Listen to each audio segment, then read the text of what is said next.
All right, I'm going to try recording now. I'm going to have the video off because of bandwidth problems that are causing my audio to cut in and out. Please do let me know if you're having trouble with it. Anyway, we're doing our last session on Heidegger's What is Called Thinking, part 2, sections 9 to 11. That's the part we're reading. It's also summarizing the book at the end, if we can. And our usual format for those who are new is just a little bit of admin things from me to begin with, and then we do a round robin of people's first reactions to things. And that can be, did you manage to do the reading? Had you read this stuff before? And your first impressions of the reading. If you haven't done the reading, you can just say so at when your turn comes up, and that's it. We'll just skip over you. I don't want to hear a bunch of comments from people who haven't done the reading, because that's what it's for. But you're certainly welcome to participate or listen if you haven't done the reading. Anyway, that's the sort of basic format. After we've done that round robin, we'll go through the text in some detail with me doing sort of exposition and letting you guys ask me questions about things, and then more wrap-up questions of any parts that were not covered up until then that people still have questions about toward the end. The other thing that we do in the admin area is talk about a little bit about next time. We had talked before about doing as our next book, Contributions to Philosophy of the Event.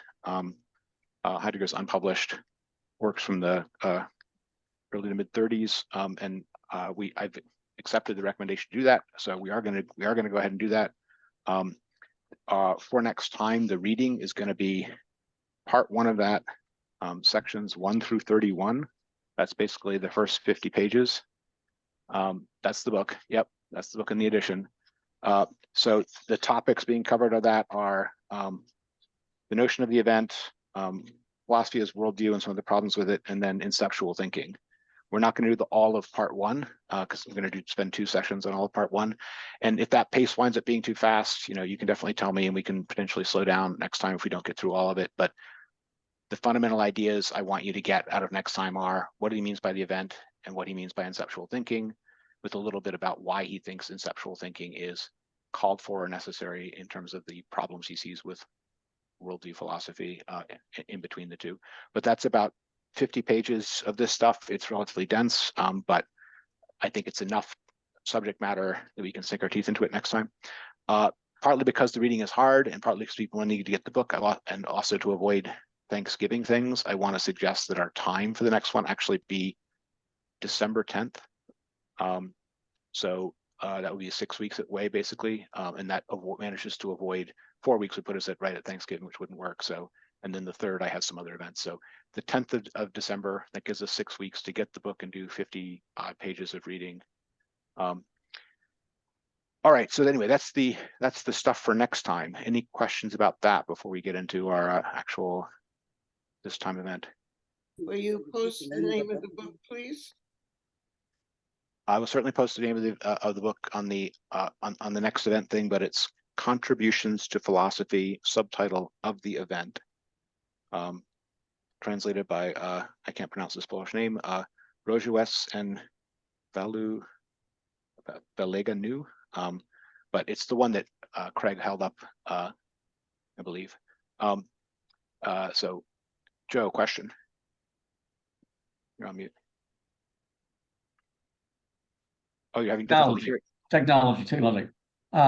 I just went to my calendar and I had something else penciled in for December 10th. I don't know because they give no time and they don't send the links until, like the week before. But I just wanted to think that December 10th might be a problem for me. Now, if they come in at 9 o'clock in the morning, they're calling from Spain. So it's about an hour and a half. Last time I think they got in at 9 a.m. If that should happen again, there's no issue. Gotcha. But I don't know because they haven't told me anything yet. I understand. I reasonably believe it might be 9 a.m. because they're coming from Spain. I appreciate that it might interfere with some people's schedules, but I'm going to leave it there for now. You can definitely, if you have problems closer to the time, let me know. I think, was it Craig who just put a link in the chat for which work it is on Amazon to help find it. So thanks for that. Okay, so anyway, that should cover the stuff for next time, and I will, as usual, put up a new event for it probably by tomorrow, something like that, announcing the reading and the exact pages and so on. Okay, so anyway, that's the admin stuff out of the way for the next session, and what we're reading this time. So we're ready to get into our first impressions round robin. Elaine, you said you didn't get to the reading, so we're going to skip over to Craig for first impressions. Went through it and it actually read pretty quickly. And then I got to the end of it and I said, well, what did he really say? So I'm looking forward to this discussion to see what he really got around to. But there was an interesting aside on it, as he mentioned at one point, the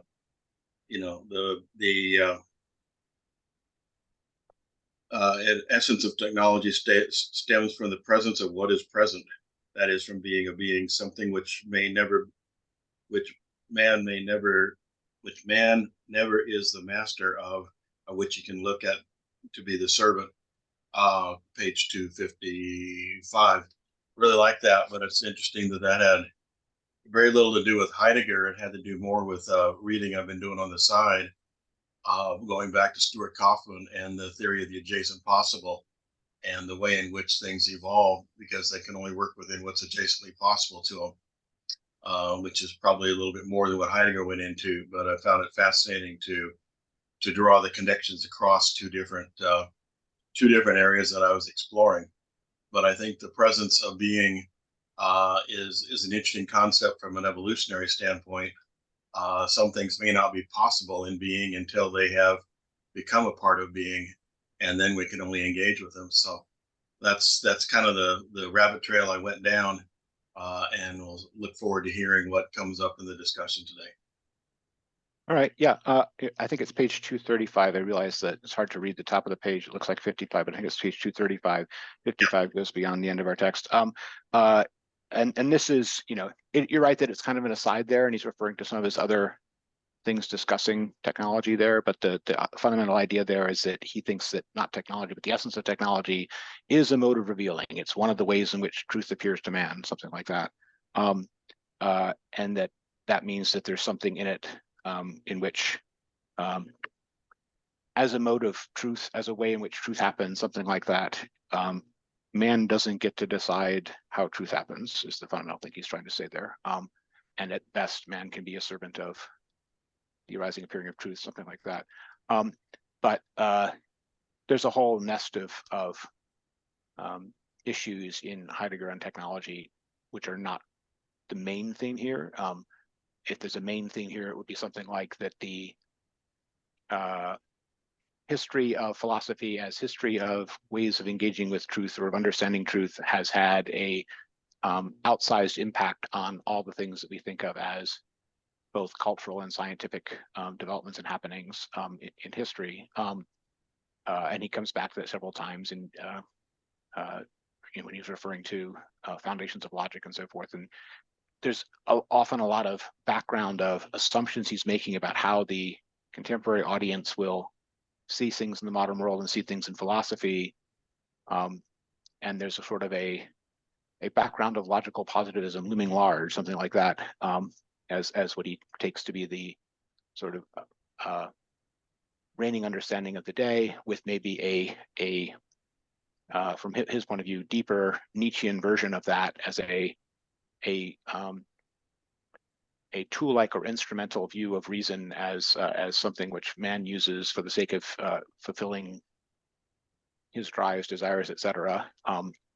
That you get in Nietzsche, and that Heidegger traces to sort of the technological view of the world, something like that. So technological view of the world, late Nietzsche and positivism all are kind of rolled into one as the underlying thing there, and all of that is from Heidegger's point of view, a eclipsing of the view of being as fundamentally serving truth, and it's turning it into something which is more like a what can I do with it in a manipulative, calculative sense, something like that. But he still thinks that is not simply man's doing, but is something which happens in the course of history of philosophy, something like that. But okay, so technology issue. I think it's not going to be the core of what we get to here, although some of the things about the history along the way certainly will be. And in terms of, it going fast, if you're not alive to all the issues he's reading, there's not a ton here. If you are, there's definitely places where he's dealing with very large issues in very brief fashion, and that can look slipshod, but it also is there's a lot that can be unpacked about it, like when he dispenses with Kierkegaard and Nietzsche in one paragraph, that sort of thing. And we'll come back to some of those issues. Pete, first impressions? So I read the 3 chapters the week after our last meetup, and then went off on vacation for a few weeks. Came back, reread them this last week, and impressions now that we've kind of concluded the lecture series. One of the things I was reminded of was that at the end of the first lecture, he says, we're going on a path. And so part of what is called thinking is following Heidegger on his path. Whether he's following Nietzsche through the will to power to the eternal recurrence of the same, or he's deconstructing the same from Parmenides.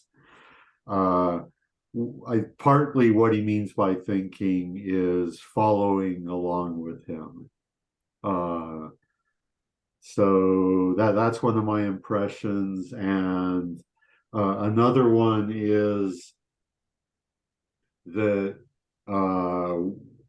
when he's asking what calls for thinking, he's kind of asking the sort of Kantian question of what are the conditions for the possibility of thinking?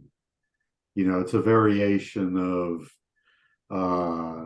what Heidegger is really after when he's asking about the question of being is what are the conditions for the possibility for things to exist, and what calls for thinking, what he has in mind, or what are the conditions for the possibility of thinking to occur.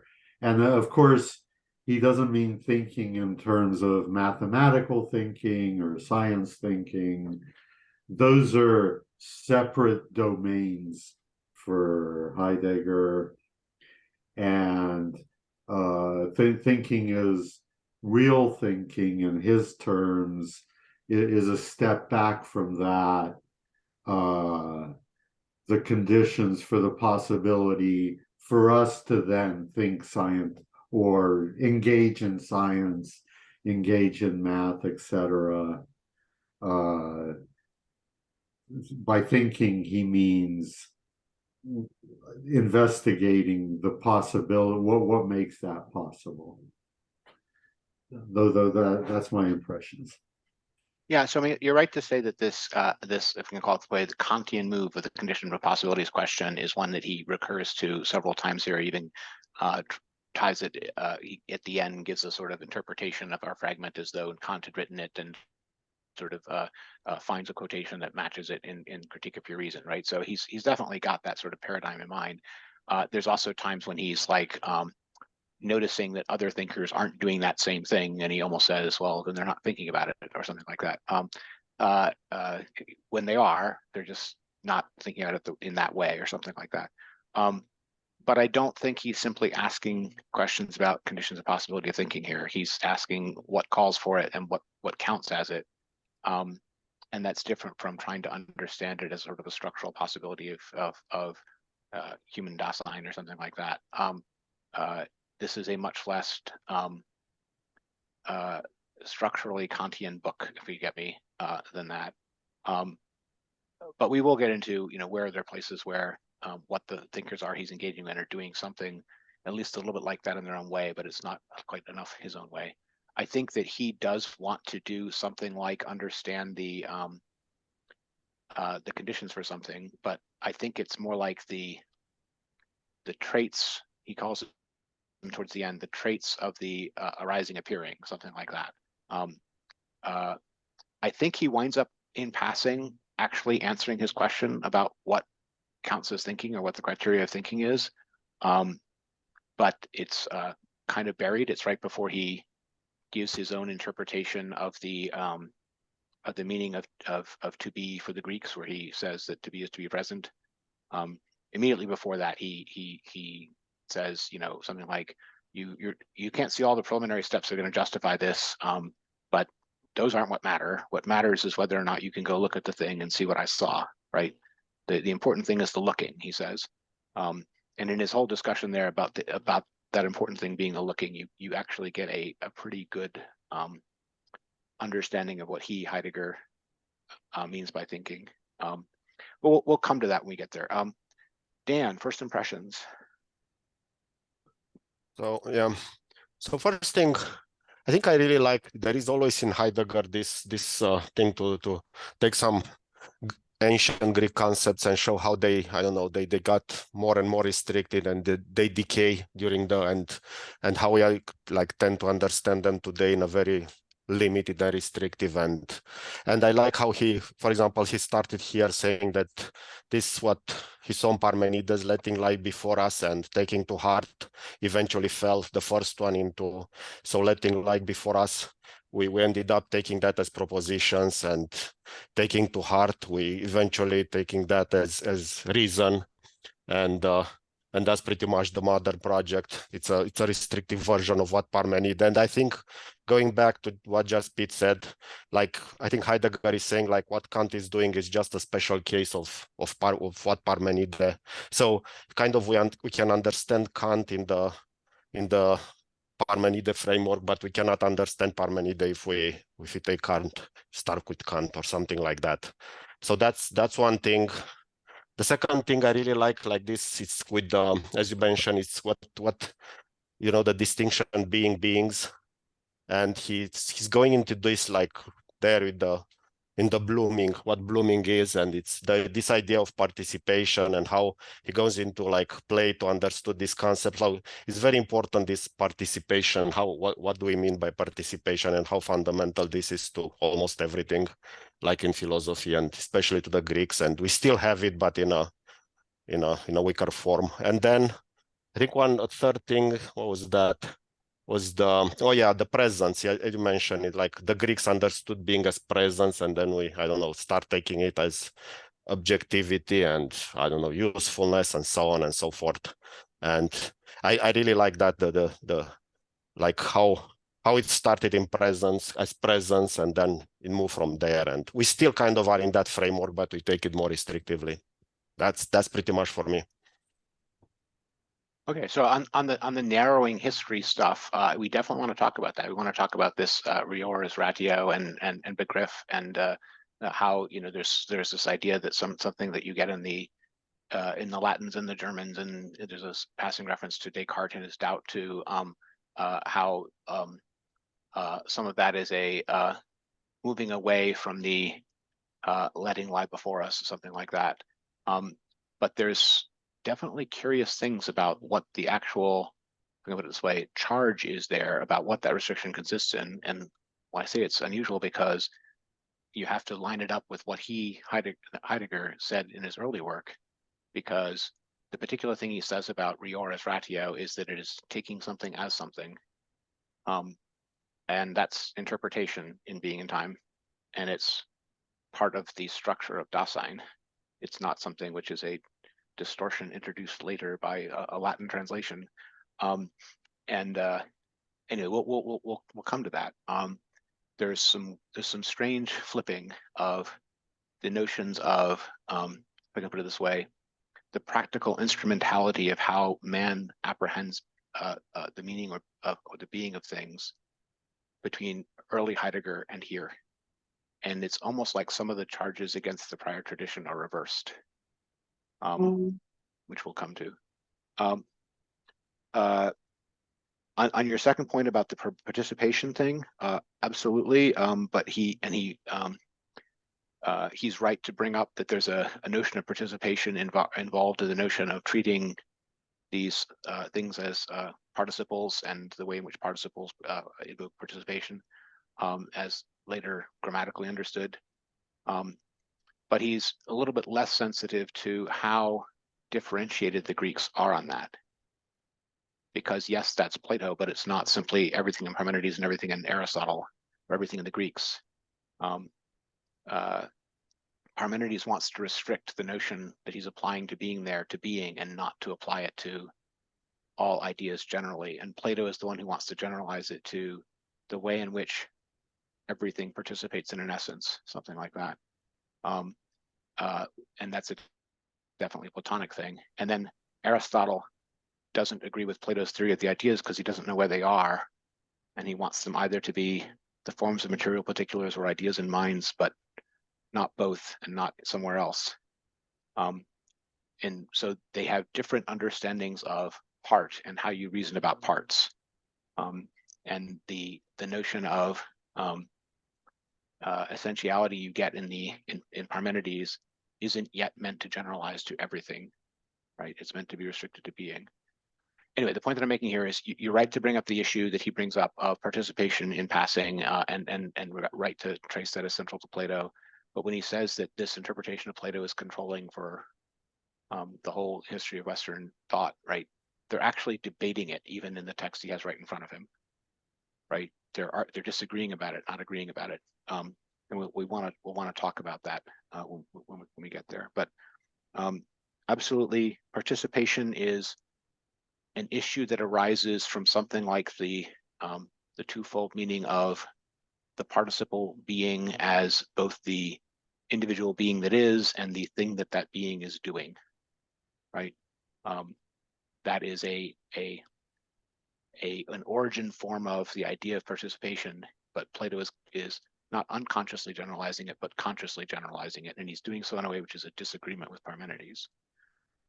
Anyway, so that's just a matter of, there's a lot of what Heidegger is doing here, where he's showing points of commonality of the terrain on which all the Greeks stand, because he's trying to show that terrain and show metaphysics, and that means that he has to take as just representative of the Greeks or representative of that terrain of metaphysics the whole set of problems that they're concerned with, and that's legitimate in itself. If he's trying to show that these philosophers have deep thoughts that have influenced us later and that we should engage with philosophically in their own terms, so to speak. But what necessarily gets lost in that is the ways in which they're differing from one another. He's stressing their commonality as thinkers about metaphysics, not all the finer points of distinction of where Parmenides is not a Platonist and nor is Aristotle, and so on. So anyway, we want to bring some of that out when we get to it. But these are great topics to discuss. Joe, first impressions. Well, I said a little earlier part of this, but when I was watching the video about 2 hours and 45 minutes into it, he made the comment that to Heidegger, being is that to which intellectual intuition experience makes direct contact. And I was thinking earlier, and I'm not sure if it was being in time, Heidegger had said something that puzzled me, and this might help to explain it, and maybe you can help. During one of our discussions, the relationship between Dasein and being was made. The distinction was introduced between extant things and existence. And Heidegger made clear that extant things are like, the flower, the mountain and stuff. But human Dasein has existence, and things relating to Dasein have this different version of the word existence. And I'm wondering if this is because Dasein can make a direct, thoughtful, and even emotional experience directly with being, as in your example of the tree, Heidegger's example of the tree, in which you're there with your feet on the grass, and you're perceiving it, and you're understanding that it's a being, and it's right there, and you're perceiving it, and you're confronting it. Is that what Heidegger's getting at when he talks about existence. What exists is you and the tree as a as a thing, opposing each other, confronting each other, absorbing each other, and you're doing it through your Dasein consciousness. I'm just trying to see, is there a continuity of thought here, something in Heidegger that is tying like those 2 points of view together? So there's definitely continuity of thought here. And I don't know that we need to, well, it may be helpful for some to go over some of these things, even though they're more being in time than thematic here. But Dasein as existence, as human existence, or something like that, is, as is their being, is a place or site where being appears, something like that. And in the encounter on the meadow, he's calling it an encounter, and he says that the man is one of the, came to this encounter because there is the being of the tree and there's the existence of the man, and they both have to be there for the event of the encounter to occur, right? So the event of the encounter is, the thing which is actually transpiring, something like that, and the man's existence that he brings to it is not just a consciousness that just has opinions locked up inside of its head, because that existence isn't already beyond itself. It isn't already out into the world. Man is plugged into things. Man is open to things. In the language of being in time, Dasein is ecstatic. That means that it is outside of itself. It is ahead of itself. It is not a walnut with no openings, walnut shell with no openings, right? It's not a lot of earlier subjectivist philosophy. I'm thinking of from the time of Descartes on, the problematic raised by Berkeley, et cetera, Catholicism, et cetera. A lot of modern subjectivism had the problem of how does mankind know about the external world, right?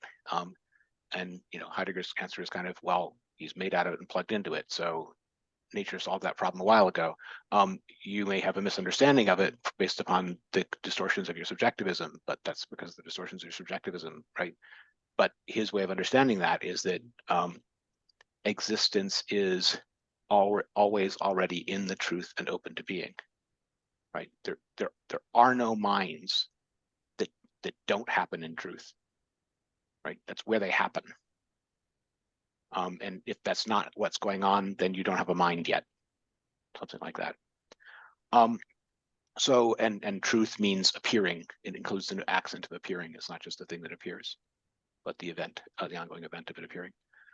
Anyway, that's just some background of being in time and tying this back to the tree encounter. But I'm not sure if that answered all of your questions, Joe, or if you have others that are left by it. You've gone far enough for this a moment now. Thank you. Okay. I'm learning more about this as I go through it. Great. And especially when I go through it iteratively, like more than once. Great. Dan, comment? Yeah, I would like to say a few things here on this one. Like, especially I was in a group a few days ago and someone said that, of course, Heidegger is an atheist or something like that. And so I think for Heidegger, especially in being in time, there is at least three types of kind of beings. And, there is like presence of hand. And this is pretty much how everyone takes things to be, like how we understand existence, like the common sense and the scientific. And then there is the ready at hand tools and so on. And then he defines the third one, where it's kind of the Dasein, time, gods, world, language, and so on. And of course, there is this three and behind, like not behind, but there is being also, like it's kind of what there gives all these three. And probably there are more in the end for Heidegger, like types of beings. And I think we are kind of, now that we are moving between this book and the next, like he's talking about like understand beings as presence. And I think when going to the next book, he tries to understand being as event. And it's another thing like goes underneath this, I don't know, classifications of beings and so on forth. But to me, it's very complicated. And of course, Heidegger did ontology, so to be, and he went quite deep into what it means to be. And taking our common sense notions of what means to be to Heidegger, I think it's very, I don't say dangerous, but it's very, very problematic. Sure, but I mean, the whole point is we're trying to elaborate and understand the structures that he's finding there and see what phenomenal evidence they have in terms of what we can verify ourselves from our own experience. We have to do that. It's not the kind of thing you take on somebody's word, right? It's the kind of thing you have to be able to go and see for yourself, or go experience for yourself, right? It's meant to be an appeal to a phenomenal evidence. So at some point, that means it does have to reach back to the experiences we can have. They may not be our common sense understanding from experiences we already had or how we previously interpreted them, but they still have to be things open to us if he's going to reach us, so to speak. I agree with you that the event will be important in the next book we're getting to. I think some of this notion of encounter is already there in this book, the tree on the meadow, etc. And the tree, if people haven't noticed, is still around. It's still there in the blossoming example. He's always reaching for that same paradigm example as he goes through. Yeah, so, and he makes several comments here in, I think in 10 and 11 particularly, about how the bare words being have almost no meaning for us. They're so worn out that they don't resonate. They don't have content to us. So he's not appealing to a common notion of that. When he leaps to his interpretation about what it means to the Greeks, it's meant to be an interpretation. It's meant to be more enlightening than the bare words themselves. It's not meant to be exhaustive. But we'll get to that when we get to 11. Isabel, first impressions?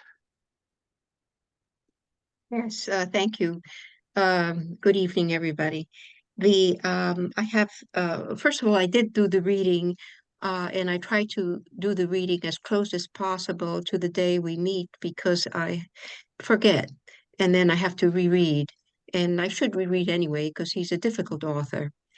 But in my rereading, I realized that I had misjudged. And so I did the last reading, the 11th, very quickly, thinking that it had finished on the 10th. And that said, I absolutely loved the participle part, as Dan was saying, to participate.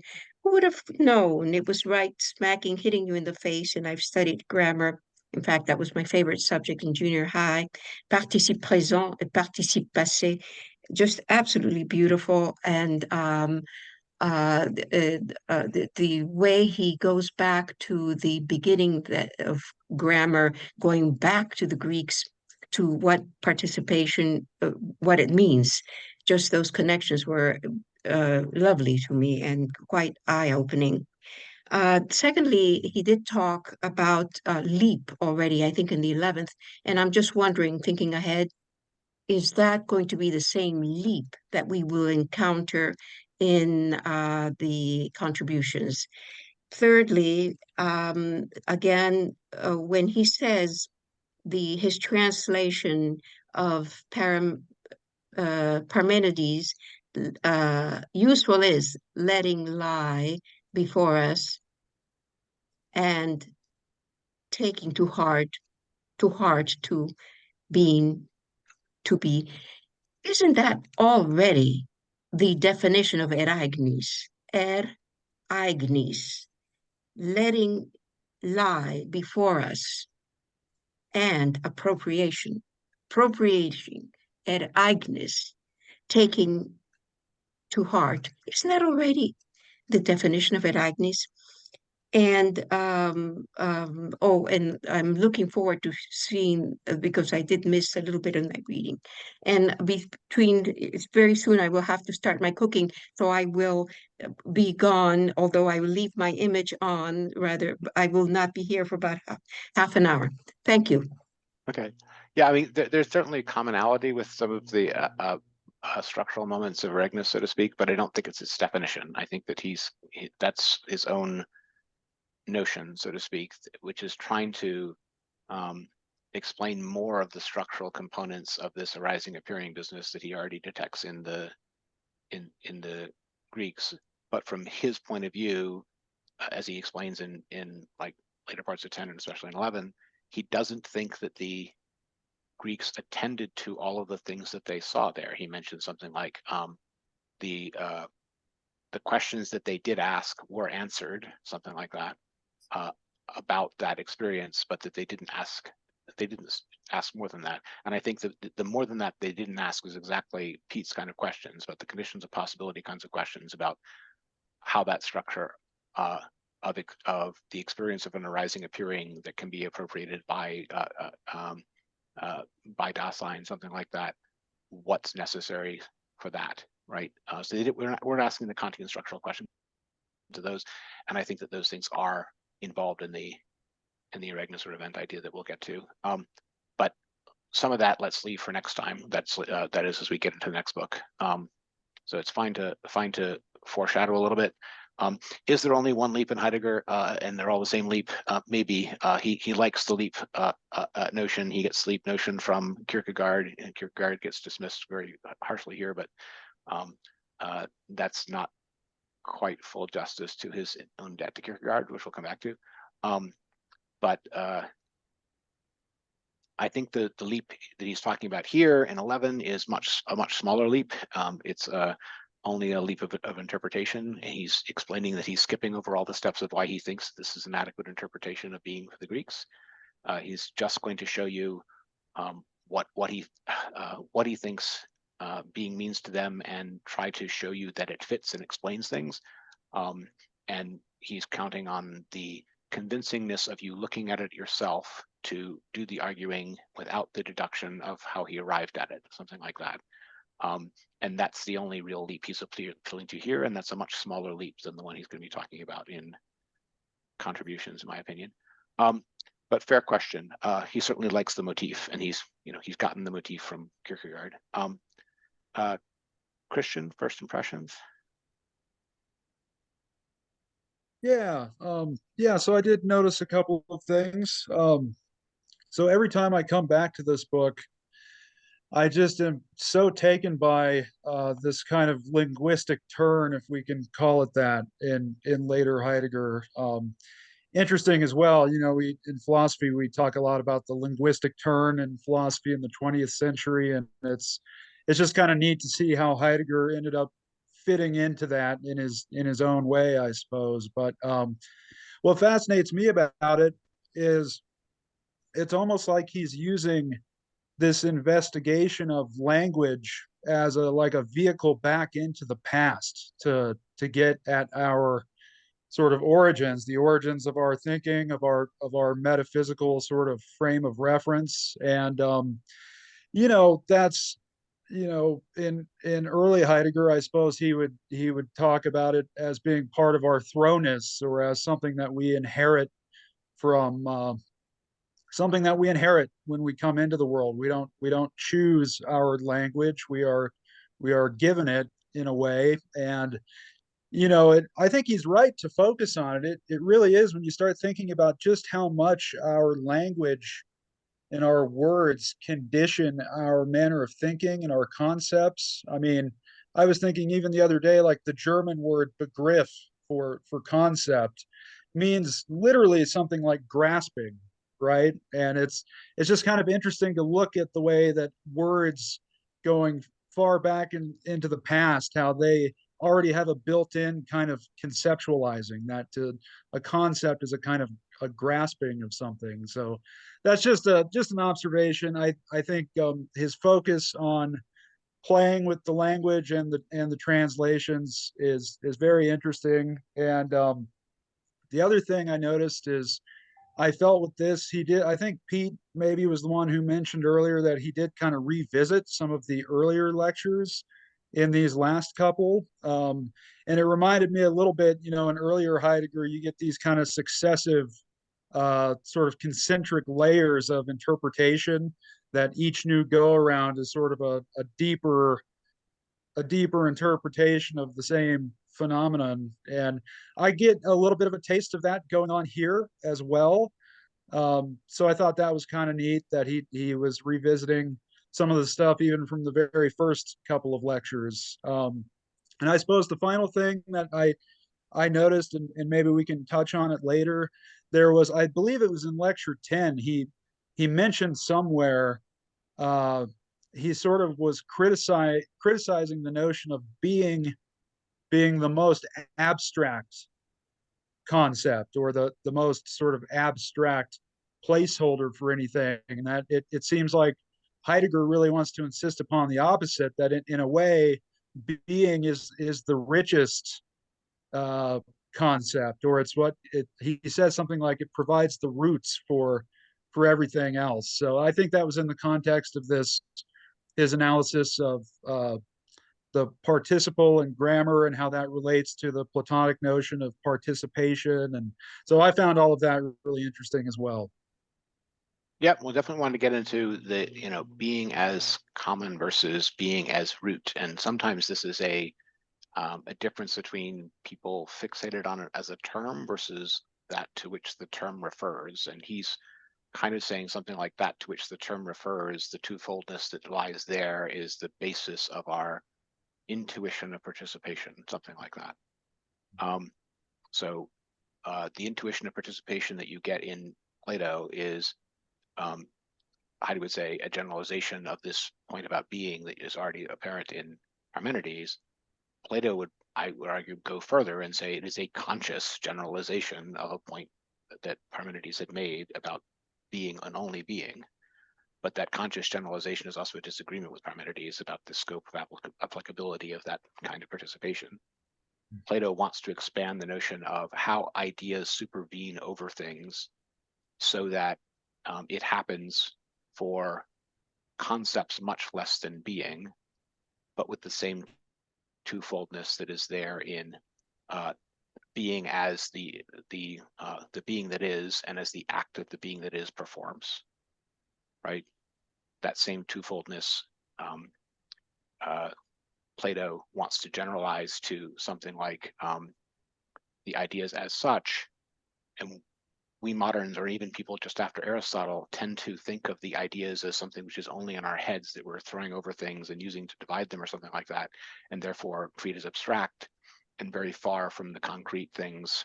But the participation that Plato means is something that the concrete things themselves participate in. It's part of the act that the horse performs, that it has horsiness in it. It performs the act of horsiness, right? To speak Ibn Sina, right? So and that notion of participation is something which is widened out to conceptual essences as such, is characteristically Plato, and characteristically, this participation notion that Heidegger is right to trace to the Sophists as a place that try to lay this out systematically. But I think he's also right that the paradigm for that for Plato himself is Parmenides, what Parmenides says about being. But you have to understand, that doesn't mean Parmenides is a Platonist, because Parmenides is very explicit that doing what Plato is doing is the way of mortals, in which there is no firm, reliable truth. He thinks that that's a realm of opinion. So he thinks that same kind of, if I can put it this way, tautological reasoning, where you derive truths about things from what is incorporated, what is apparently applied in their essences, that Plato wants to apply to any idea, Parmenides does not want to apply to any idea, and he thinks that thinking that way is the way of mortals, where they fool themselves with their concepts, because they treat being and not being as the same and not the same. But what's characteristic of Parmenides is he does think that kind of follows from its concept reasoning is okay when you do it with being. And the reason is, all the other concepts aren't necessary. Being is necessary. Right? So for Parmenides, that's not something about ideas in general, or forms in general, or participation in general. It is specific to being. And that's the characteristic difference between Parmenides on the one hand and Plato on the other. And as I said, Heidegger, because he's trying to show the metaphysical ground on which they're all moving, the terrain, so to speak, doesn't bring out those differences between them so much. But they're there. And one of the reasons Parmenides is writing this thing in a poem where he's going to lay out three ways, and this is only one of them, and the second one in which there's no firm reliance is going to be treating being and not being as the same and not the same. That's Plato's way. That's the way of participation. And Plato is fully aware of this. He's consciously going on the way that Parmenides called the way of mortals. And Plato's attitude towards that is, I'm mortal, I have to go on that way. Right? Something like that. But just getting at this, what are the nuances of this participation business for them? Jameson, you want to give first reactions? Yeah, Yeah, Jameson, thanks. Jameson and a, we have a Jameson and a James. I was going to try to call on Jameson first. Sorry, James. I realize that's confusing. Oh yeah, I did read it, but I'm just listening. Thank you. All right, no problem. Thank you. Thanks for coming, and feel free to ask questions if they come up to you. James, then you can go. Oh yeah, thanks. Yeah, I read it, and a lot of concepts there, and I get the impression that what he's saying is that the calling of being, calling of the call for thinking, is the disclosure of being, but they're not the same.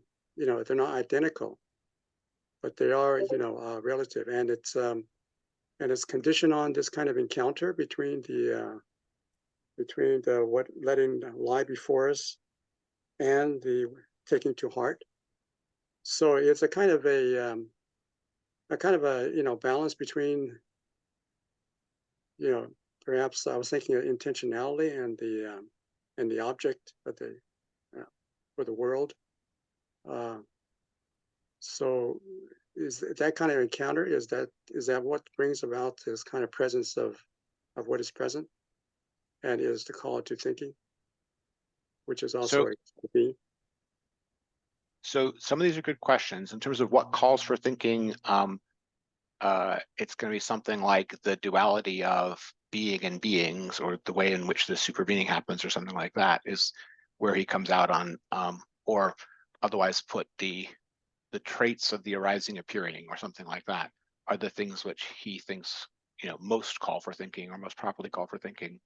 But you're right to bring up some of these other issues of, if we put it this way, different understandings of what is present, and sort of the history of those things, because as he's going through the places where he sees some falling off of this letting lie before, or taking to heart, he is effectively invoking some of those same questions about, you know, and his own earlier thought on it. So one of the things we're going to have to go through is, to what degree is a kind of instrumental understanding or pragmatic understanding of the meaning of things for us, is that a distortion of the letting lie before and the taking to heart, or is that how Dasein has to encounter the things that it takes to heart? If I can put it this way, is a practical, pragmatic, its importance for my possibilities view of the meaning of things, a necessary feature of Dasein, a necessary feature of man's situation or our existential constitution, how meaning always happens for us? Or is it something like a narrowing or distortion of beings, to encounter them that way? And Heidegger himself in his different phases may have different takes on that. The different philosophers he's talking about have different takes on that. He's got different brickbats for different sets of them at different times, and we have to go through all this because it's a little it's not a stable single charge, if I can put it that way. He's not saying at this point the tradition had, you know, adopted this understanding of how beings are for man, and previously it had that all ticketed and sorted correctly, and afterwards it had this particular mistake, and we can, you know, simply undo that mistake. Nothing like that simple is going on here. So I wanted to go through at least some of those somersaults because it's easy to miss them, and it can definitely be confusing to people who only have the background of being in time and then come directly to this, if they're expecting them to just line up and to be the same thought, because they're not simply the same thought. They don't simply line up. Okay, but I don't know if that helps, but point is to expect a little bit of complexity here and have to make some distinctions, rather than to expect that any conceptual formulation of the problem that you had in being in time is just being reenacted here when he's criticizing Rior or when he's criticizing Begriff, right? It's more complicated than that. Does that help?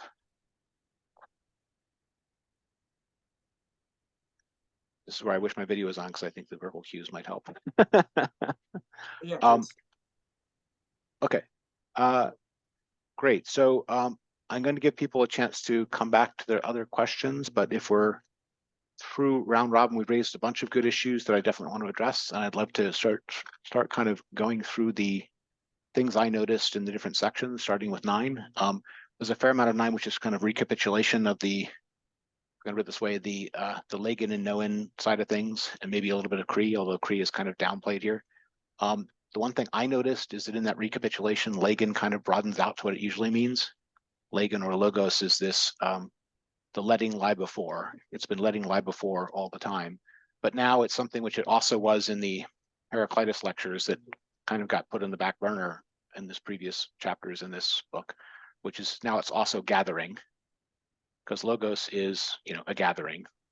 It's not just a letting lie before, but it's a gathering together. And this will come back again when we get to the participles and the ways in which logos is gathering, which I think a lot more could be said about. But I just want to point out that in lots of his other works on the early Greeks, Heidegger will stress the meaning of Lagan as gathering in his readings of Heraclitus, for example. Whereas here we get this letting lie before and the lying part, the letting lie, much more than the gathering. And there's two things to notice about that. One is that the letting lie before is it's focused on the lie, the lie, or similar to couch meaning of the word, as opposed to the gather meaning of the word in terms of its other intimations in Greek. But there are also different degrees of activity passivity, if you get me. The letting lie is a letting, not a doing, and gathering is a doing, although it's not clear the doing is a doing of the mind or of the human. It might be a doing of the world or of the word. Words gather. The most basic way of thinking about the gathering side of this is that words gather meanings. Words apply to more than one thing. And why does this matter? Because one of the things that words do, that is the gathering thing that words do, is act like concepts or act like things in which other things participate. In other words, these different meanings of logos are actually implicated in the ratio and begriff, and in the that he talks about, and in the Platonic participation that he talks about. Right? There's a reason why logos came to mean something like what it meant after Plato and Aristotle. That isn't just that. What am I trying to say? Logic as and the understanding of things as terms which gather together meanings has a motivation in the intimations in Greek too. It has a motivation in this gathering notion of what logos means in Greek, which isn't simply speech. It isn't simply enunciation, right? It is this gathering notion. But to Plato, for example, gathering is exactly what ideas do, right? And it's not a gathering which is done to things as a distortion of them by a mind. It's a gathering that is already in things, that's part of the structural bones of the world, that is already there in things, that the mind simply reads off of them correctly or accurately when it's exercising noetic intuition correctly. So I'm pointing out that this gathering thing, how active or passive the gathering thing is an open question, and the gathering aspect of logos winds up needing to come to the fore here to be fully honest, so to speak, about what Lagan means. It doesn't just mean letting lie before, it also means gathering. And that's closer to the meaning that the later Greeks saw in it, maybe, than this letting lie before. Okay, but then he wants to distinguish this from the Latin ratio and the German begriff. And you, Christian mentioned that the begriff is a grasping. He tells you what the ratio is. He says the ratio is a rior, and the rior is a taking something as something. So that there's a redoing in it, and a something as something in it. And he doesn't bring it out here at all, but taking something as something is classic early Heidegger definition of interpretation, right? And in the classic early Heidegger understanding of these things, the something which of which something is taken is the being, and the something that is taken from it is the meaning. And there is a single structural way in which this happens, which is Dasein projects what it can do with the thing onto its own essential possibilities of action. So its own essential possibility of actions can include theoretical acts, but theoretical acts still has acts inside Dasein as a practicing thing. So in a sense, the practical frame is first, what can we do with it? The meaning of things to us is what we can do with them, how we can interact with them, how they are involved in our powers and their powers are involved in our powers, something like that. So in early Heidegger, it is not a distortion of things at all, that that something is taken as something. It is a fundamental structure of Dasein that is how beings appear to Dasein. They always appear in their meaning for Dasein's own possibilities of actions. They appear in a teleological context. They appeal in an entire equivalential contexture, et cetera, et cetera. Why does this matter? It matters because the early Heidegger is claiming something like this ratio rior is not a distortion of things. It may not be everything about things, but it's not a distortion of things. It is a natural view of things, it is an everyday view of things, if you like, but it is how beings appear to Dasein as meaningful. It's why they appear as meaningful. First of all, any thoughts or questions about that this interpretation business is very close to, which is here almost a said in passing, almost as a slur, is very close to what he himself understands is the man's basic way of relating to beings in Being and Time. Anybody catch this? Yeah, I think you're spot on with that, Jason. And I just was going to point out too, he even in the interpretation chapter in Being and Time, he says something like the general schema of interpretation is the if then. And I think he means that in a very pragmatic way. And yeah, I picked up on that as well. Yes, and so this pragmatic context and this if then is the seed of what he's later going to call technological thinking, and it's the seed of this, calculative attitude that he detects in logic, but it is also there just an interpretation as such, which is the way that beings mean to Dasein, because they interact with Dasein as a steerer of its own existential possibilities thing, as a possibilities pilot, so to speak. Yeah. And nothing about that has been dropped or revised, in my opinion. Dasein is still a possibility pilot. Okay.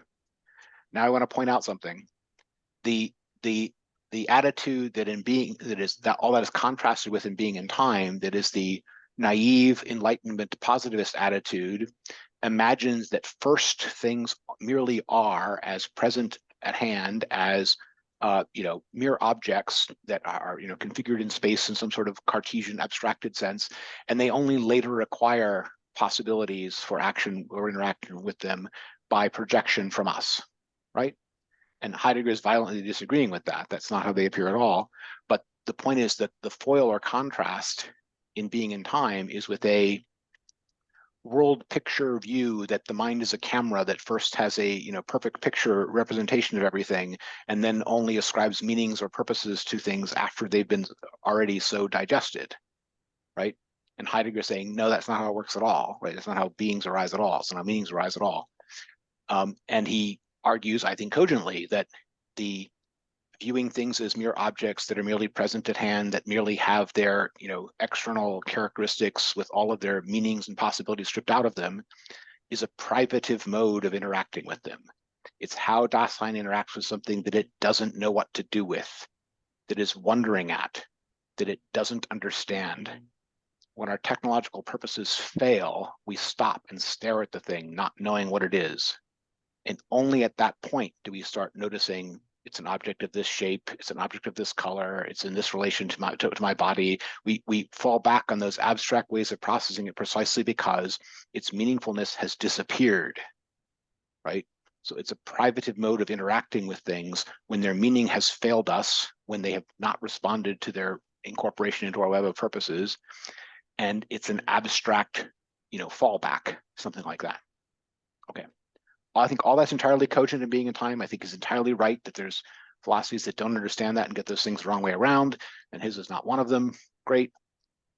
But that abstract wondering at the thing that you don't know what to do with looks a lot like letting it lie before you without any grasping interference with it or any technological attempt to control it, without any assault upon it.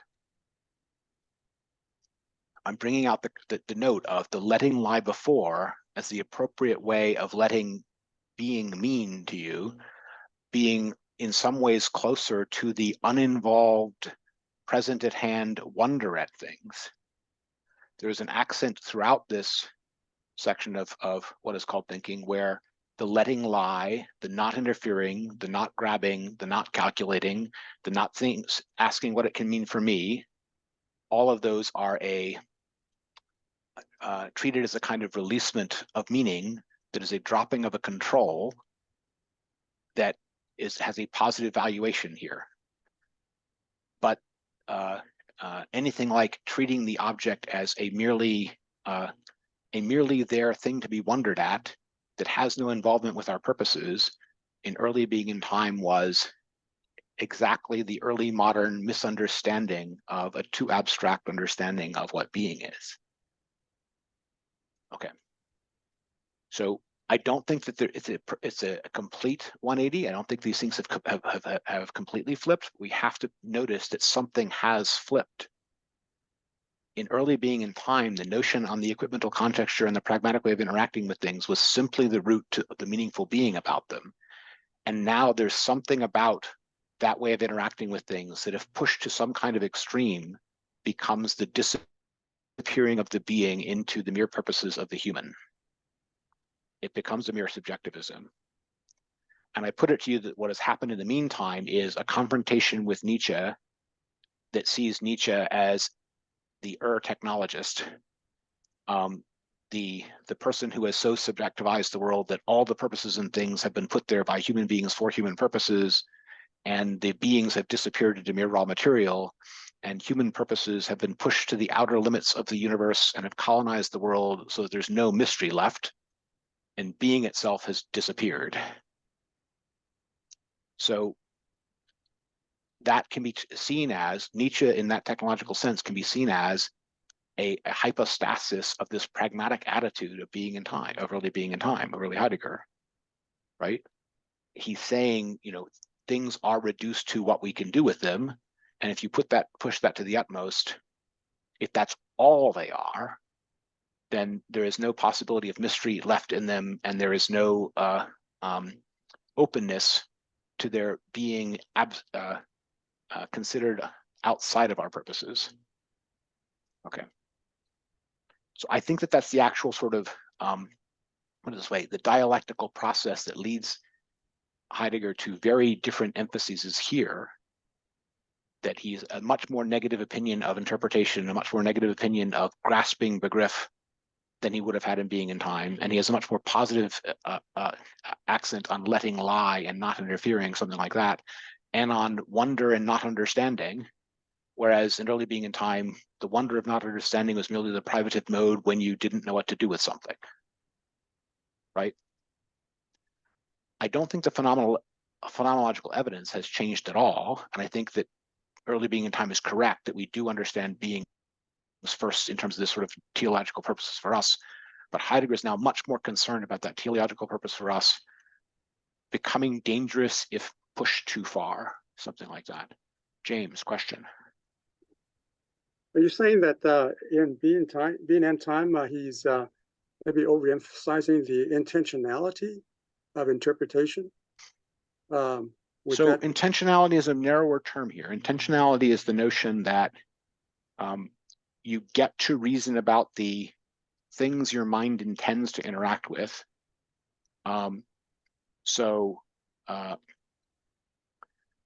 Intentionality is there either way. The thing which is heavily emphasized in Being in Time is that the meaning of things comes from their interaction with our own possibilities for action, the ways in which we can interact with them, what we can do with them, right?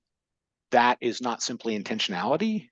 right? That is, it's something more than that. It's something like the thing is its powers, is its meaning to us, is its usefulness to us, is its subordination to us. And in early being in time, he didn't see that as a kind of assault upon things, which is a challenging revealing that strips away everything about them that isn't fully exhausted by human purposes.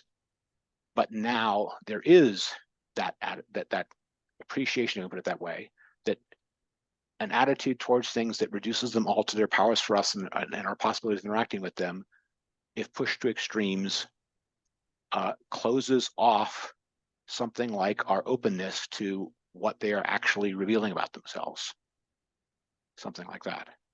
He's worried that the potential subjectivism of the pragmatic view he had in being in time, if pushed to a Nietzschean extreme, results in an instrumental understanding of reason and a view of the world as all human construct, right? As though we're only living in the tower of tools we have built, if that makes sense. With no outside where mystery remains and where being can talk to us as something other than our projection.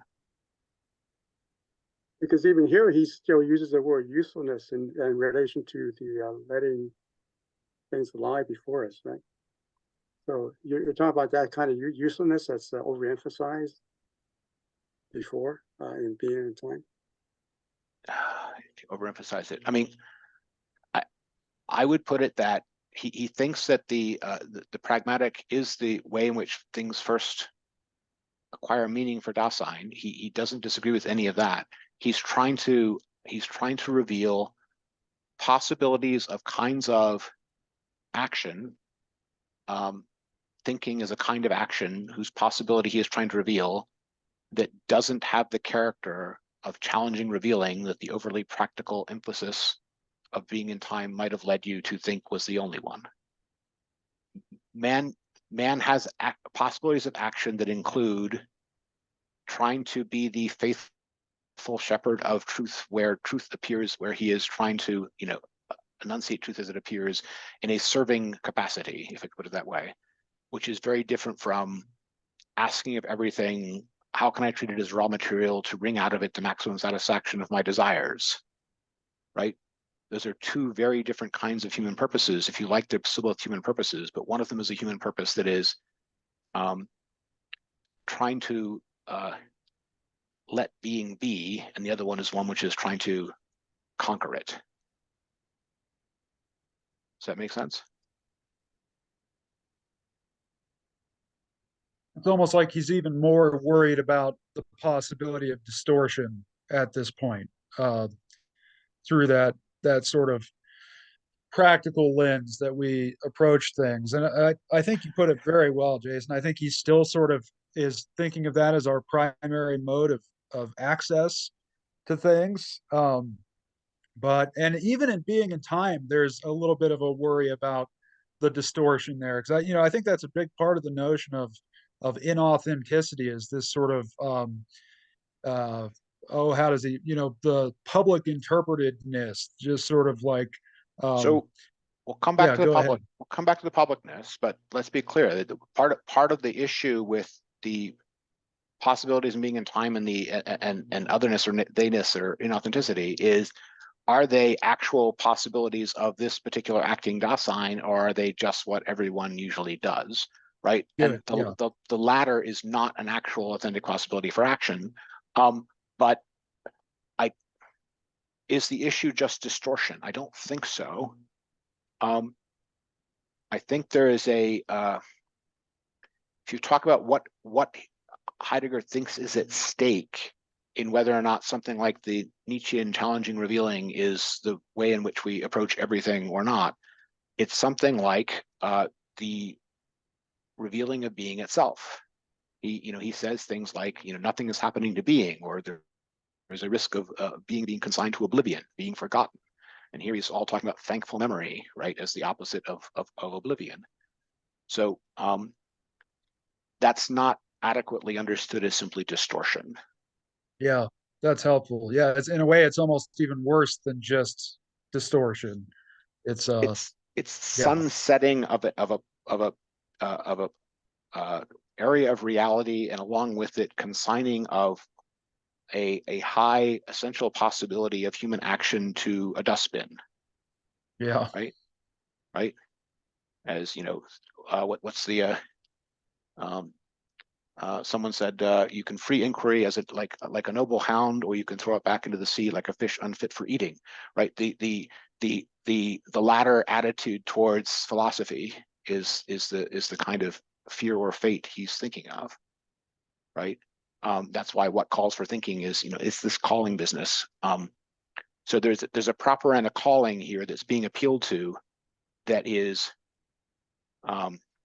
happening inside agreement with the fact that things are understood according to our own possibilities of action, but our own possibilities of action don't have to be as narrow as the technologist sees them. Right. So that's how I think he puts these things together. He's not saying we should have a theoretical attitude rather than a practical attitude, and we should not worry about our possibilities for action, but should just faithfully record what happens, like a movie, like a cinema, whatever you want, a camera, right? The point is not to be a video camera recording events happening and faithfully reproduce them, as though that would be what mattered, right? It's not the faithful reproduction. It's the calling, hearkening, thankful memory, allowing the rising appearing to happen, all those elements of attachment to truth that are closed off when truth is just the kind of error you have to engage in order to get something you want, right? Which is like a Nietzschean version of it. So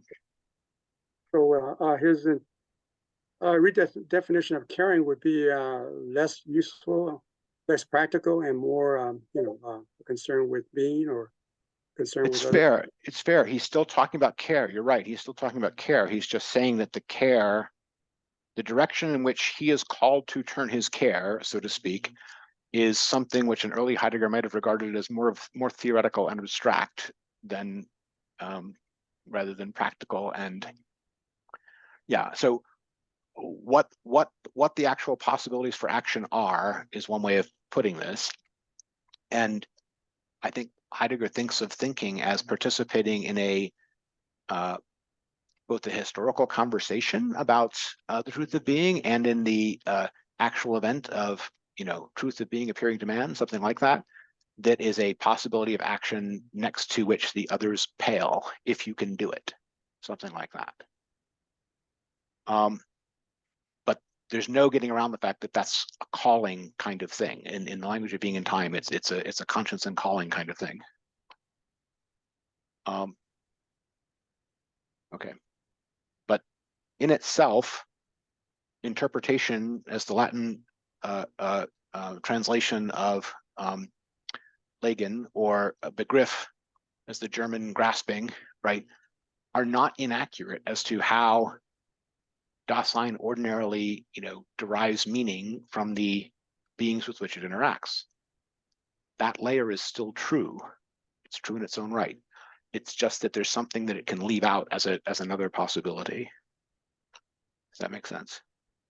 I never thought about it before either, that he might have gotten worried after his reading of Nietzsche that maybe Nietzsche was something like his own view, his own early view, taken to an extreme. And I think that was really helpful that you put it that way. Yes. Yes, I mean, the Nietzsche is in a way an extreme of the notion of interpretation that you get in being in time, and the own possibilities of action that you get in being in time, just with a willful rather than a conscience called way of understanding one's own possibilities for action. Nietzsche's understanding of his possibilities for actions are the works of art he wants to create out of mankind with a chisel, something like that. And that the instrumentality of his understanding of meaning extends even to how Nietzsche wants to relate to the history of mankind, right? Mankind is his raw material, and that he's going to make the Superman out of him, but he's raw material. And in the questions concerning technology, where Heidegger says that the danger here is that man will become standing reserve himself, man will become raw material himself, that's the thing he's thinking of. And there's no question that that charge is accurate as to Nietzsche. Wow. Yeah. Okay. So anyway, that's the first thing I was noticing. Well, the second thing I was noticing in 9. The other thing we're told is that Kierkegaard has nothing to say on the decisive question. I don't know if anyone else noticed this. If you're not a fan of Kierkegaard, this might have just, flown right by without even a ripple on the surface. But he's talking about reactions to Hegel, and he mentions both Kierkegaard and Nietzsche's reactions to Hegel. And he's especially here talking about systems. What's the issue? The issue is Hegel is a systematizer who makes all the questions go away. So here he's talking about why it's necessary to, leave an opening for truth, so to speak, which can be a disturbing of the system. And he treats the system as needing some, that philosophical thoughts are threatening to fall apart, and we need some assurance that we'll put everything together again in comprehensible security, is the way he puts it, right? So that's sort of the motive for systems. And Hegel is the perfect example of that motive for system. And then he brings up Nietzsche and Heidegger Kierkegaard and Nietzsche as objecting to Hegel for systematizing in that manner, right? And he, gives a few, he gives them some credit for that. He talks about, of course, Kierkegaard has informed, what later existentialism thinks or something like that. But he says, on the decisive question, the meaning of being, Kierkegaard has nothing whatever to say. Okay. Is this true? First question. If you don't know Kierkegaard, it's not simply true. What is true is that Kierkegaard doesn't write treatises on ontology, right?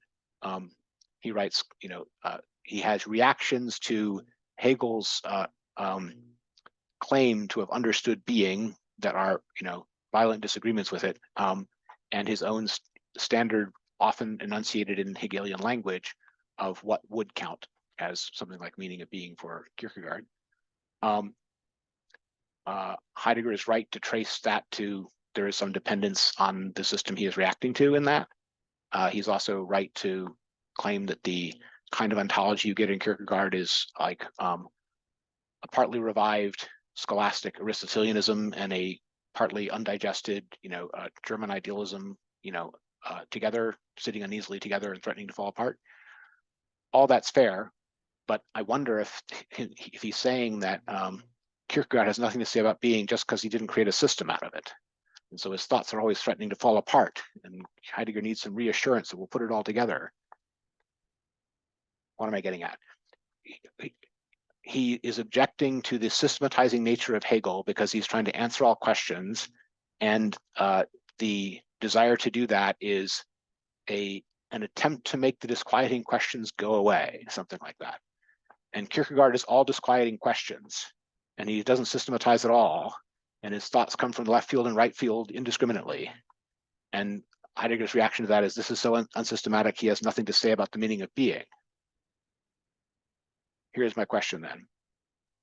Is Heidegger appealing to a standard for a requirement for a system about the meaning of being, which he would reject the instant he got it as being too much of a system? So he wants a system of the meaning of being to explain all of it in a way which is consistent. And if Kierkegaard won't give him that, he's going to reject it on that basis. But if he does get one of those things, he's going to reject it as a system that doesn't leave enough room for questioning. And maybe this already happened. Maybe that's his own reaction to Hegel. Anyway, I'm not that taken with Hegel's system, but what is noteworthy to me here is that the standards which Heidegger is appealing to react to Hegel on the one hand and Hegel's great critics on the other, Nietzsche and Kierkegaard being the critics, are curiously inconsistent with one another. That's what I'm trying to say. I don't know if anybody else noticed that.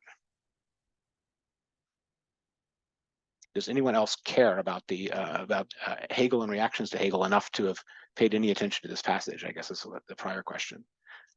If nobody does, then it may be a private concern.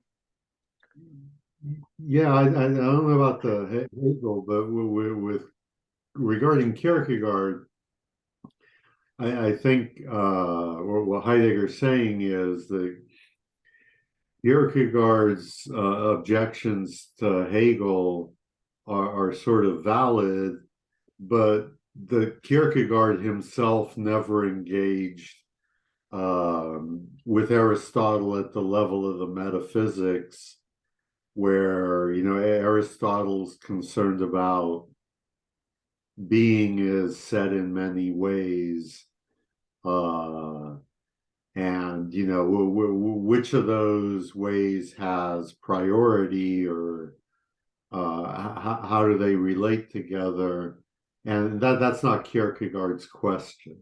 It's So not something. if you're talking about meanings of a term, that's correct, but metaphysics is not fundamentally a question about the different possible meanings of the term being, right? It's a question, or more than one question, about that to which those terms are trying to refer. It's about being and beings. It's not about terms, right? It's not fundamentally a question about language. So, and Kierkegaard does have something very definite to say about the substantive question, which is, first off, Hegel says that being is the absolute, is truth, is this unfolding historical world concept of something like impersonal, collective, human understanding. And by the way, that includes all the stuff that Christian was noting are embedded in our language, because that's where such impersonal things happen, right? So language and culture and the history of philosophy and the history of all of that as the unfolding of the experience of truth is what Hegel says is the absolute, is the concept, and is effectively both being and God to Hegel. And Kierkegaard's reaction is, well, if God is supposedly just another word for society, it's not much of a God, right?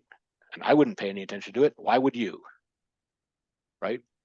So the thing has shrunk. That's Kierkegaard's fundamental objection, right? Hegel's understanding of what counts as being isn't being to Kierkegaard. Being to Kierkegaard is the power that created and supports the self, that in relating to itself and to that power, it is happy with itself, something like that. His formula for absence of despair is that a self relating to itself is grounded transparently in the power that established it. What is that power? Being, right? So he does have thoughts about being on that level, and his attitude towards Hegel is that Hegel's being isn't much of a being. It's left out giant portions of what being would have to be, the entire transcendent, for example, right? So is that a treatise on ontology? No, but for that matter, Being in Time, which purports to be a treatise on ontology, reads much more like a Kierkegaardian exegesis on the cares of human existence than it does like a Kantian treatise on ontology, right? And there, any number of Kantian or Wolffian professors in the world would think that Being in Time is a Kierkegaardian poem about care, rather than being a treatise on ontology, right? It is certainly the case that Kierkegaard. It is certainly the case that Kierkegaard isn't nearly as systematic, but we just established that a system is not a criteria. Sorry, go ahead, Pete. No, yeah. So Hegel's the systematizer, and Heidegger thinks well, Kierkegaard has some good objections to Hegel's metaphysics. Yes. But as such, Kierkegaard is entangled in Hegel's metaphysics. True. And he's the things that Kierkegaard is invoking, I don't know, fear and trembling or uncanniness, they're valid ways to get criticize, question Hegel's metaphysics, but Kierkegaard doesn't go far enough. He's still within. So not far enough is different from doesn't give you anything systematic, right? And it's not clear the latter isn't the problem. So you're right that Kierkegaard is enmeshed in Hegel and Hegel's problematic. It's also true that Heidegger is enmeshed in the Greek problematic of Greek metaphysics, right? You can't grow out of these traditions without also being beholden to them and enmeshed in them in some degree, right? If the requirement for a system, if the rejection of the requirement for a system means anything, it's that where it's supposed to be okay to have a questioning attitude towards these things, which does not have a pat answer for everything, doesn't create a complete system, only sees the issues that remain in things and tries to wrestle with them. And there's no wrestling with the past that doesn't, go through what we went through with Nietzsche when we're trying to, get a free distance from Nietzsche. We first have to understand him. We first have to interpret him, right? And the same is true for, the entanglement that Kierkegaard has with Hegel. So obviously, Kierkegaard is not going to be the last word on anything, right? But I think that that's very far from saying he has nothing whatsoever to say about the essential nature of being, which is what he says here. So what am I getting at? I detect throughout these last three things, plenty of places where Heidegger is perfectly willing to appeal to someone else's standard when it helps make the rhetorical point he is trying to make, even if it's not his own standard, right? Yeah.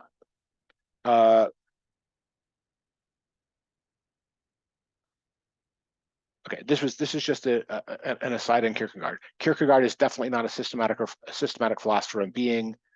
Heidegger is in this ambiguous position of he's judging people by the standard of have they provided a systematic understanding of being or have they failed to do so? And there's something wrong with the whole tradition if they have failed to do so. And at the same time, we can only have a questioning, probing attitude towards it, which can never actually be turned into a system, right? And I think there's something fair about that, but there's also something, it's setting up a standard that you yourself don't meet as an aspirational standard, something like that. And I'm just bringing out that aspirational character of it. Yeah, I think Heidegger has a long history of taking a lot from Kierkegaard and then not always being totally fair to him. Yes, I mean, there's plenty of indebtedness of being in times, care and conscience and leap and angst, right, to Kierkegaard, and the same is a little bit true here. Right. Well, would you say that Kierkegaard is taking the first step towards aspiring towards being, but he's talking about what it's like to be without being, right? Despair and anxiety and so forth. And then he talks about the leap as a way of getting there, and that's what Heidegger borrows from Kierkegaard as well. That the idea of the leap. But is Kierkegaard also does Heidegger look at Kierkegaard as an theological thinker, because he's resorting to this ontotheology, right? To a degree, I mean, what he says in other places is that he's not a philosopher at all, but a Christian thinker, and therein lies his greatness. Of to speak in this way is not already a misunderstanding, right? That's the typical way in which he pigeonholes Kierkegaard. So he doesn't want him taken seriously as a philosopher, but he does wind up taking him seriously in other ways as well. I think that Kierkegaard's own greatest strength is as a critic of Hegel. I think he's and not even necessarily of Hegel, because there's parts of Hegel that might be somewhat, how to put it, you could armor up Hegel to resist some of Kierkegaard's criticisms, but there's a kind of a take on Hegel that you could not so armor up. The if I go this way, the left Hegelian kind of God is just another word for collective consciousness in human history read of Hegel is something which is basically comprehensively demolished by Kierkegaard, in my opinion. You can't take Feuerbach seriously if you understand Kierkegaard. If I wanted to put it in a formula, right? There might be people who would anyway, and they just wouldn't take Kierkegaard seriously enough on that point. Not the point I'm trying to make. I'm saying that that's the place where we can see a contribution to the debate, which is to the philosophical debate, not just to the any of the other things he cares about, of Kierkegaard. Anyway, the whole reason this came up is because Heidegger is in the process of criticizing Hegel as the systematizer, as an example of this sort of modern grasping concern that is trying to eliminate mystery, something like that. And then he's bringing in the great critics of that project, who are his own predecessors, but his own predecessors that he is distancing himself from here. Anyway, to me, it's striking because there's a lot of little passages like this in this whole section where, a major thinker comes in and is, or a tradition comes in and is dismissed without the argument really being made. It's just he's just leaving behind the trail of opinions without the argument for it. It doesn't mean he doesn't have an argument for it. It's just it's not actually presented here. Okay. A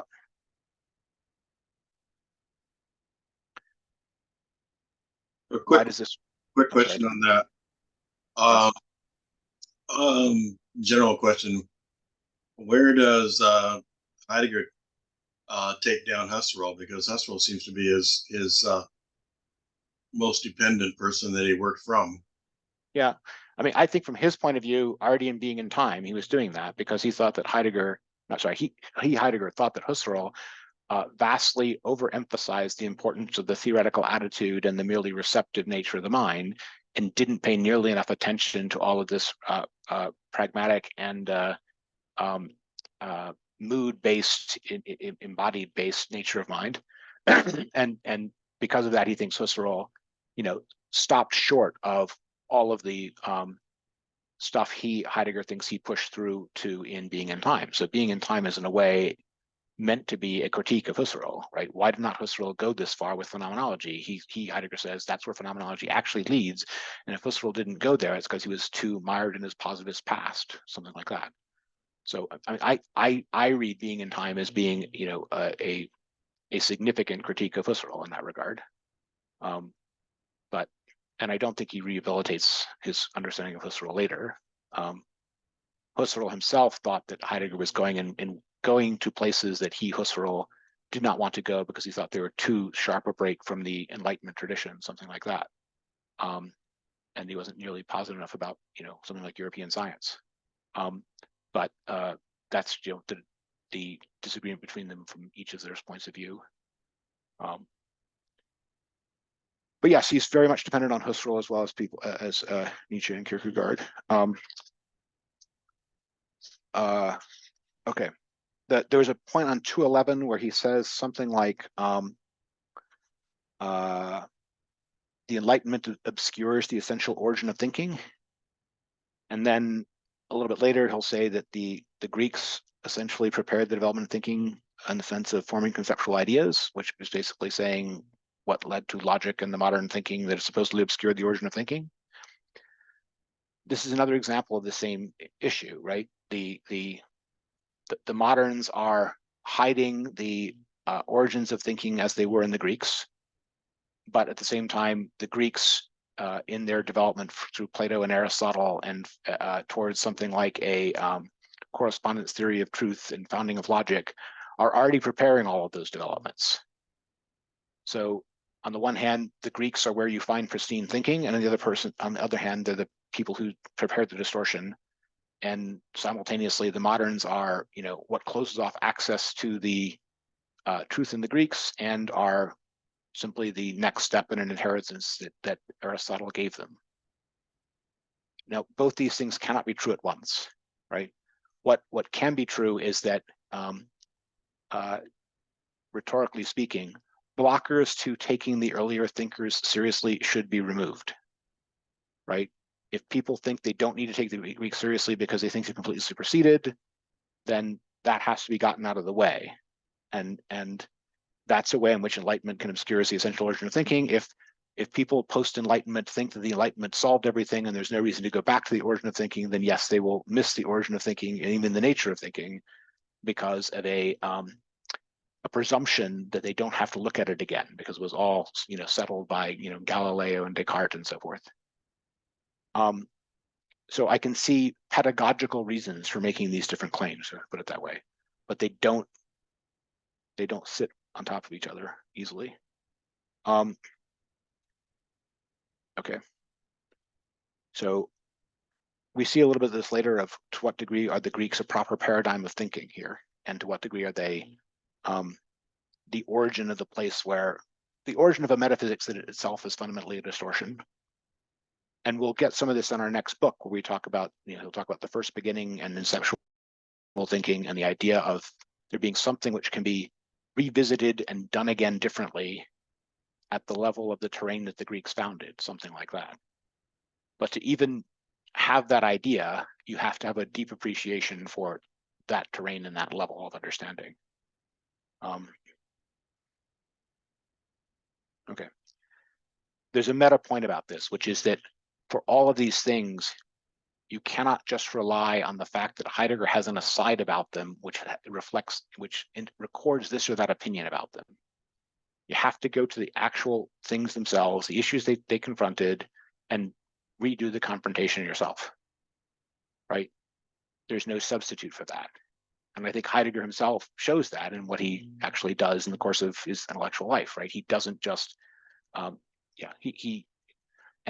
we've noticed multiple times when he's actually engaging with the thinker, he's fairer to them than when he's, summarizing them in an aside in a different context, 10 years later, right? Okay. All of that is just stuff I saw in the, if I can put it this way, the history parts of 9. Any questions on 9 before we get into 10?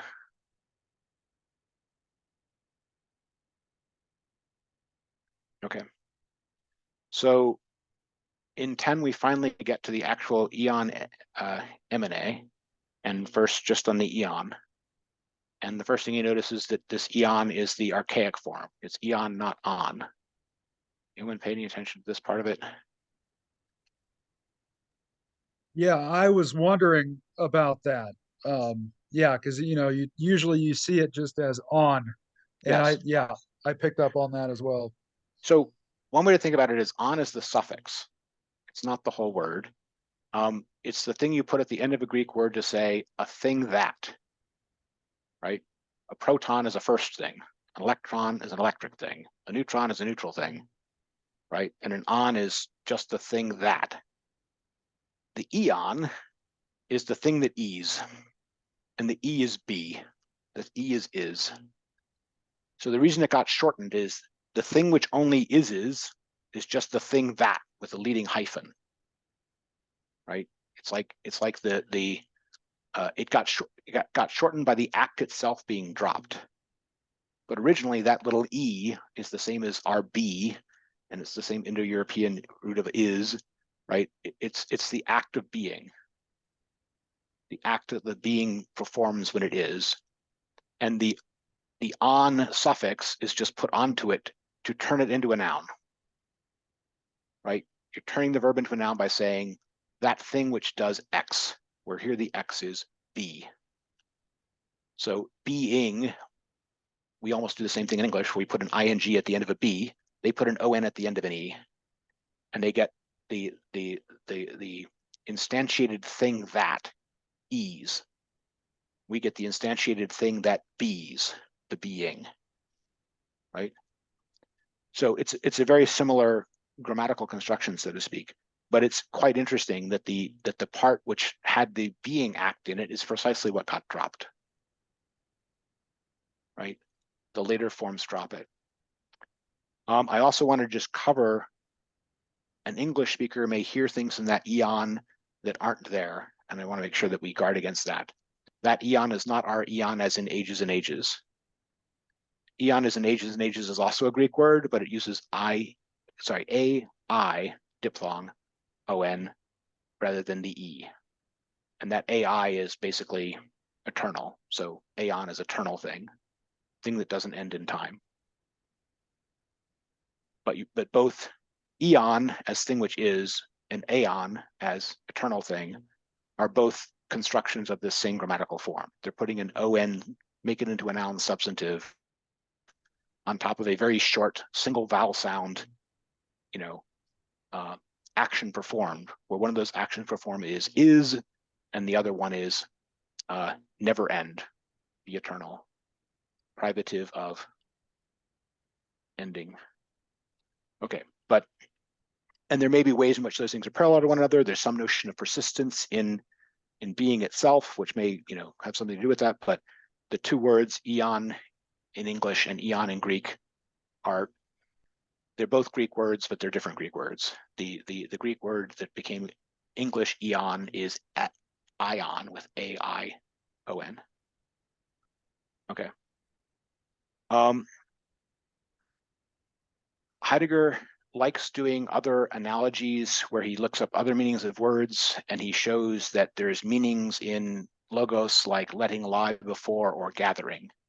But he doesn't do that here with I, which is a little bit curious.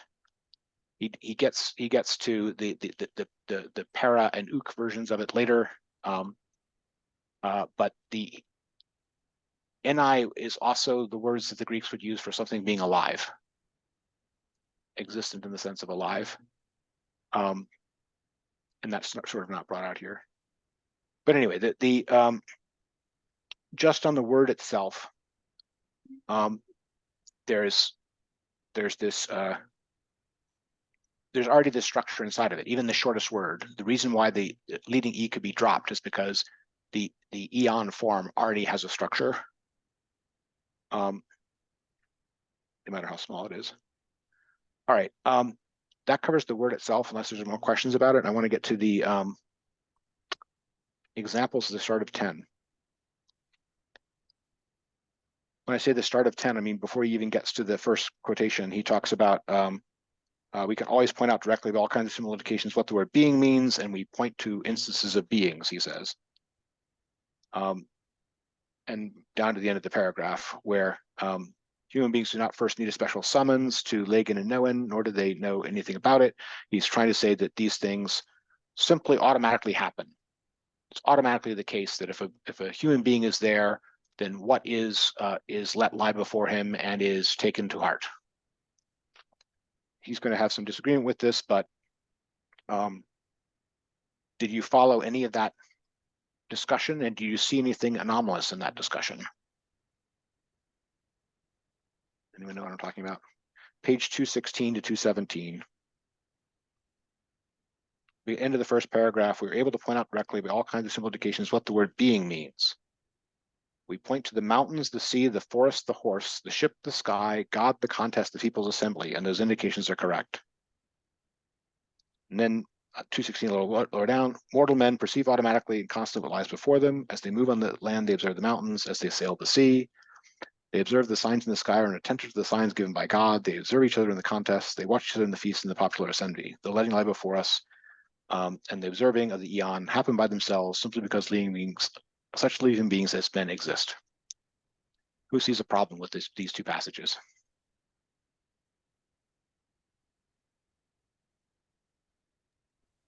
Well, I think so. There's two ways things exist. One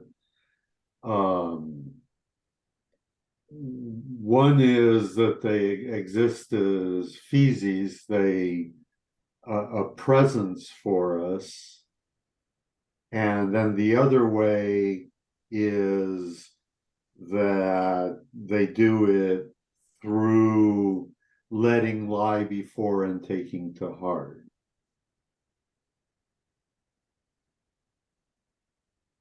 Well, he's saying here that the letting lie before happens automatically to a human being because they're already in the extant, and the extant already is in front of them all the time, whether they like it or not. And they are always, it's always present to them, and they're always oriented on it, and they can always point to it, even if they're not conscious that that's what they're doing. Yeah. And So I have two problems. You can always point to the mountains and the sea. Would you please point to God for me? Where do you direct your finger to point to God? Well, if you're a pantheist, everything, right? Please point at everything, Pete. You can wave your hand. You can spin around quickly. Right. So anything that the presence itself, and this goes back to the medieval understanding, the presence itself requires something that makes presence possible. Yes. Like trying to Yes. create. I get it entirely, Pete, but the whole point is that is exactly the kind of thought that you might need to have a letting lie before, a taking to heart, or for that matter, a notion of participation and a notion of abstractions, or even a notion of a truth behind the world in order to notice. And what the common man can experience and point out as beings includes mountains and seas and forests and horses and the sky and the popular assembly, but it does not include God. God isn't like that. It doesn't fit in this list, but he put it there both times on purpose. Right. So in that sense, God is not an existent in the sense of mountains and the sea. Or an extentness. Yes, it's not an extent thing in Heidegger's terms, but yes. Why is this of interest? Well, I mean, there are philosophers in the tradition. I'm thinking of Ibn Sina, who will tell you that the definition of God and the definition of being coincide point by point, right? And yeah, there are other people who will tell you, I certainly cannot have an experience of God simply because I am letting lie before, because some of the things you're claiming people have experience of automatically as just letting lie before or don't exist. So can you have a merely letting lie before experience of something that doesn't exist? I'm pointing this out because there's a problem buried in these lists that he doesn't talk about at all. And it is not the case that all human beings agree on what are the beings, let alone what the meaning of being is. Yeah, and this is throughout philosophy, right? I mean, we have the nominalists. Yes. You have schools in philosophy who disagree about this. You also have men in the street who disagree about this. We have men in this call who disagree about this. It is not the case that if you can point at it, it's a being and everyone understands that's what being means and restricts the meaning of being to things at which they can point. Would someone please point at the fundamental theorem of algebra? Right. So Sorry, you have difficulty hearing me? Sorry, Isabel. Go ahead, Pete. I was interrupting.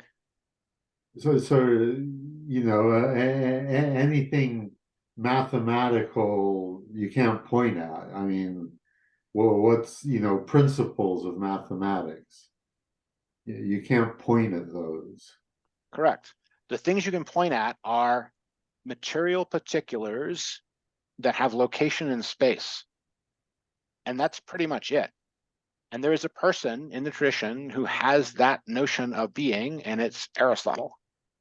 Nobody else.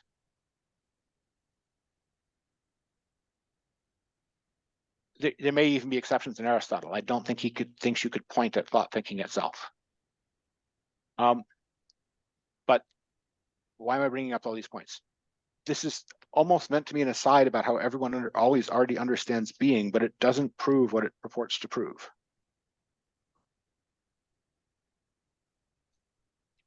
So what's he trying to prove? That men do not need a special summons to Legen and Noen to experience a preconceptual understanding of being.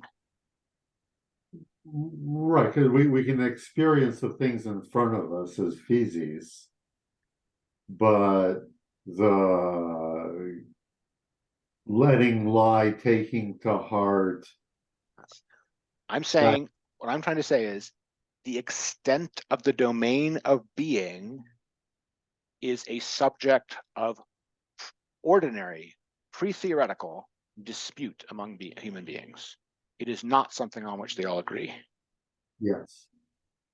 And even before they have theories about the matter. Okay. I think that mostly this is meant to be an aside that's, setting up a foil for why he's going to say, philosophy does insist upon these things. But he didn't put those terms in those lists by accident. There's no chance, right? He put them in there on purpose. And the other sort of saying that is being, if I can put it this way, implicated here is the one from Heraclitus. How can they hide from that which never sets? There's meant to be some notion of being, which is a ever present to man, reality, but from which those who do not have the calling to hearken to the relationship between being and beings nevertheless manage to miss. Yeah, and this gets to what is called thinking, right? Yes. So normally we would say, oh, thinking is calculating. But he's saying no, thinking is before that. And then it's not even just that it's before that. Thinking is a more restricted activity for Heidegger than what everyone does when they get out of bed in the morning, whether they are intent upon it or not. Thinking is more like a high calling of a restricted activity to which not everyone managed to attain. It's not something that everyone. Letting lie before is not something that happens just because people open their eyes. You could instead of letting lie before, you could engage in a challenging revealing of treating everything that you encounter as raw material, for example, which wouldn't be quite letting lie before. Okay, I don't want to hang too much on this aside here, but there's things going on whenever he does these asides that you should pay attention to, because he's being artful about it. He's smuggling in thoughts there that should arrest you. So right? is he saying that the being is more than just pointing at objects in the world? It's Yes. also your belief, right? Your thinking. Yes. It's also a form of being. It is what you are meaningfully engaged with, and he is differentiating this completely from anything like a positivist understanding of material actuality, something like that, right? Being is not material actuality remotely. That's why it has things in it like the People's Assembly and the signs given by God. Right? So being is also a form of thinking, then, right? Being is thinking. But even though he does say that it's not identical to thinking. We'll get to some things in 11 about how being and thinking are related, right? When we get to 11, but here we're just trying to deal with this. Is it true that all human beings always already understand being? And the answer is only in some sense and not as what it actually is, something like that. Okay, I wanted to bring that out because it was a striking inclusion, right? And these striking inclusions and exclusions and passing judgments of things that aren't argued, right, are an enormous amount of the atmospherics of Heidegger, and you have to pay attention to them because a lot of I want to say conclusions are smuggled into them. They're not even conclusions. They're hints of intimations of what the subject matter is smuggled into them. He's not giving you an argument here for why being properly applies to God. He's just including it in the list. All right.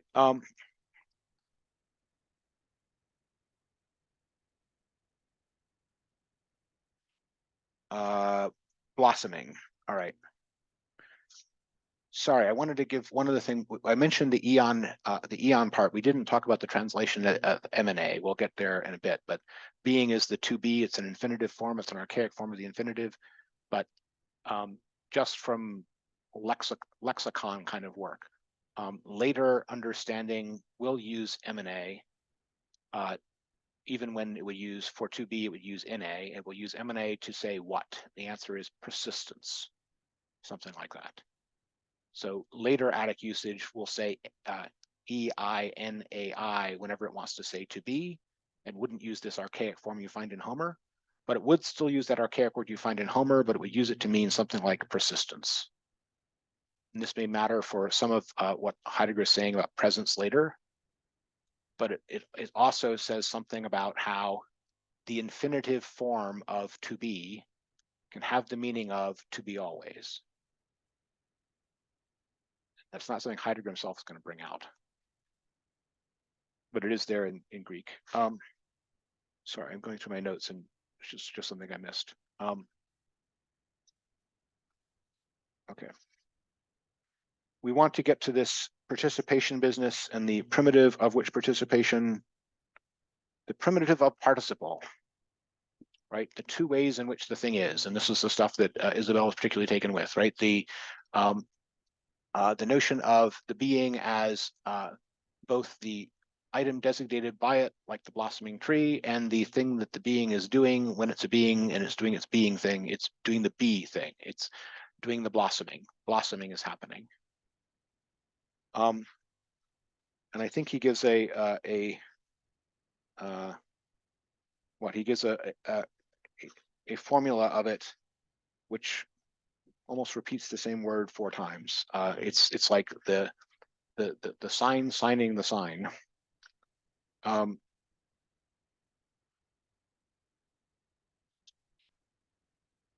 assume that the distinction between the act that it performs and the thing doing the act was obvious to everyone, and the idea that the participle puts them together into one word is fully understandable here. Yes, but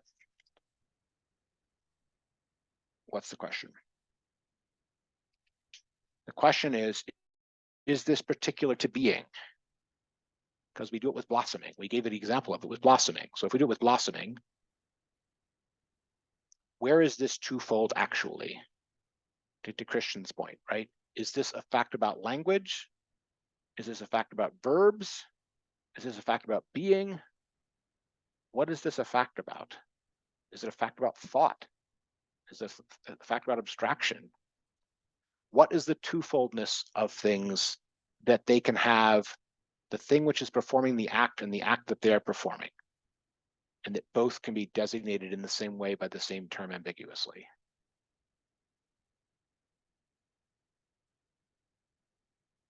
Thoughts on any of that?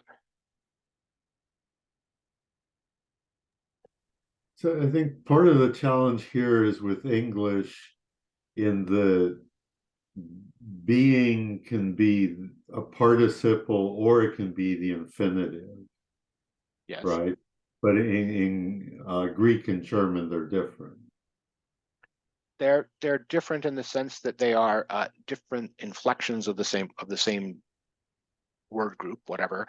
Na and eon or on, different words, but they're also just different sort of stemmed conjugations of the same thing, right? The e and eon and the e and na are the same root, and the stem you're putting on one is the stem that is always used to make a substantive noun out of something, and the other one is one which is always used to make an infinitive out of it, right? So there is a notion of stem and suffix, same stem and suffix in them. It's not like, you're going from, only the suffixes are different is what I'm trying to say, right? Until you get to the forms that have dropped some of the preceding parts.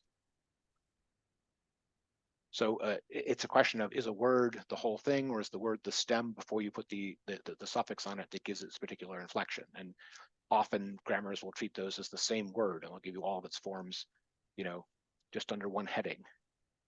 And you could do that with eon and na. I have a lexicon that does. If you want to look up eon, it just says CNA. It puts it all under EINIA as the word that you have to look up all of them under. Right? So is that the same word?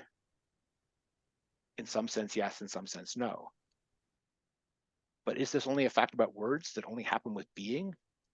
I mean, his example is blossoming. Blossoming isn't being.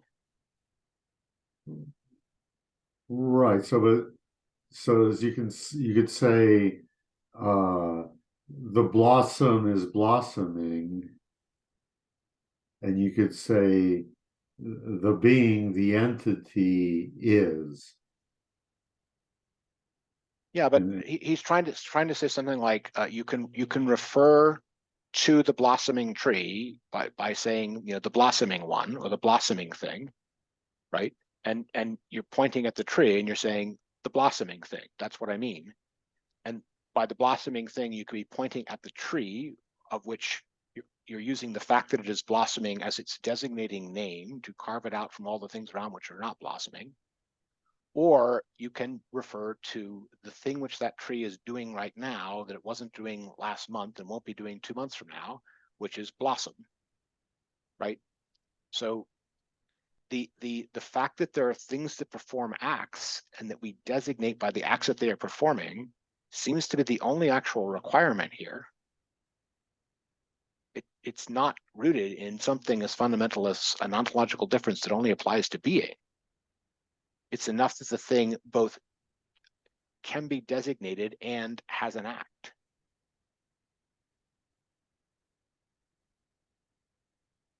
Sorry, Isabel. That's the duality of, isn't that the duality of the participle, that it can be both? Yes, And but exactly what we're getting at is, leaving aside the parts of speech for a second, what has to be true of realities in general so that participles apply to them?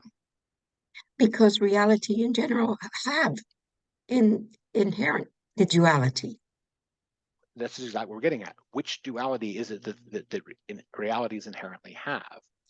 Well, the duality that he's been talking about, that one blossoming, the present participle can be seen as a noun or a verb. This is pointing to the That's the same. duality. This is pointing to the extinction, not explaining it, right? The point is the blossoming tree, right, both performs an act that we can designate as blossoming and can be designated as that which blossoms, right? The requirement there is that there are things that are denotable by acts, and there are the acts that they perform, and that these are in some manner, in some relatively mysterious manner, coextensive on one another. They have the same domain. They're overlapping sets, right? And that fact about things is what lets us use participle forms for them. Plato would say that's because they participate in ideas, right? But that's a very heavy-handed, way of referring to that fact. And we're trying to get at what is the fact on which such machinery as participles gets constructed. Heidegger is saying, Heidegger is saying that it's about being, but it's not obvious that it's about being, as opposed to just Of course not. Things which act. I'm sorry. Sorry, finish it. The fact is the participle, which is being. It is the basis, the ground of all participles. Yeah, but this is if this is meant to be like an historical ontology, it doesn't prove it at all. The underlying question is what is needed for that participle form to apply to things, and it seems to be something no more than that there are things which act.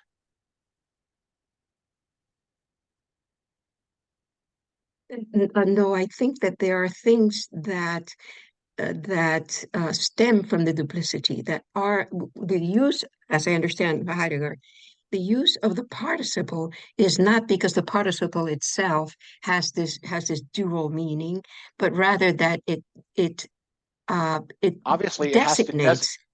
Obviously, it has to designate something which is dual in its underlying nature. Exactly. The Yes, question exactly. But the question is, what is the extent or domain or definitional essence to which that duality applies? Is it only being? Hang on. Is it only Yes. being? Yeah, Hang on. yes, Hang on. it's only Hang being. on. Then There's why does your it answer. slow down? Slow down. Why does this example of blossoming work then? Blossoming isn't Because being. because Blossoming is not it being. cannot think again. Blossoming is being. You can say that blossoming things, there are blossoming things. That's certainly the case. Blossoming is being. I don't think that blossoming is being simply because they obviously don't have the same extent. There are non-blossoming things. Non-blossoming is being. You're still using the present participle.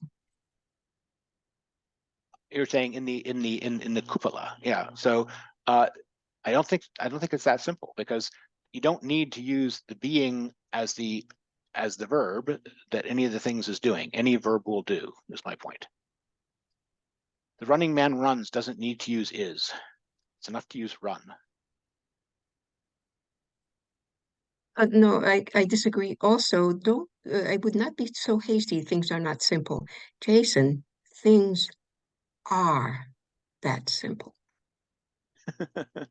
Well, things are certainly, but the question about whether or not what is required for this duality to exist is only that there are things which act, or is that being is the only form of this duality, is not remotely obvious to me.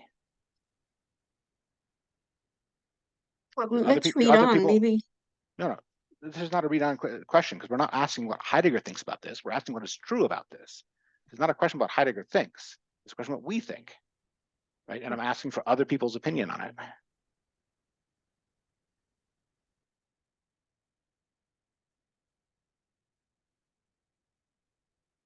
Pete, Christian, or Craig, Joe, James, Dan, any of you have any thoughts on this? I have a bunch of thoughts about this, but unfortunately I have to go now to my my in-laws house. So I'm so sorry, guys. I thanks so much for having me. I'm gonna watch the recording after this, and I'll try to catch you all at the next meeting. Okay, great. See you on December 10th, I hope. Okay, yep. I'll make it a point to be there. Wonderful. Thank you. Yep, bye. Have a good time. Does anyone else want to jump in on this, or are we going to just leave this as something to be thought about for later? Well, does this basically depend on whether something is acting in a totally passive way, or does an active thing have to be active in a motion type of way? Because I find this all very confusing. Sorry. I don't think it requires activity or passivity. The question is whether or not the duality of things which act is sufficient in itself to give rise to the duality of the participle, right? And if you treated these things as mere facts of language, I think you could make a strong case that that is the case. You could make some sort of prior claim that first the things have to be in order to have acts in order for this duality to rise to them, or they require a kind of actuality, that the things which act is restricted to the domain of the actual, and the domain of the actual is something like a time involvement that is implicated in some notion of what we mean by being, something like that. But that's a tower you have to create on top of the bare fact. The bare fact is we can get this participle-like duality anywhere where we have things that act and choose to designate them by the action that they perform. The running man runs, right? The runner, right? So if you can say runner, you can say runner and running, right? You can both designate the object and the act that the object performs, or the person in the same participle way. The question is, can you do that with things which are not? I mean, fictional cases come to mind. Fictional participles come to mind. So it's not obvious. And what turns on this? What turns on this is whether or not Heidegger is right to see an ontological difference between being and beings here, or it is just a difference between ideas and instances, because the generalization of this is just ideas and instances, right? And whether or not that generalization goes through is the thing which is, I think the question is begged here, is the point that I'm trying to make. It's not obvious. Okay.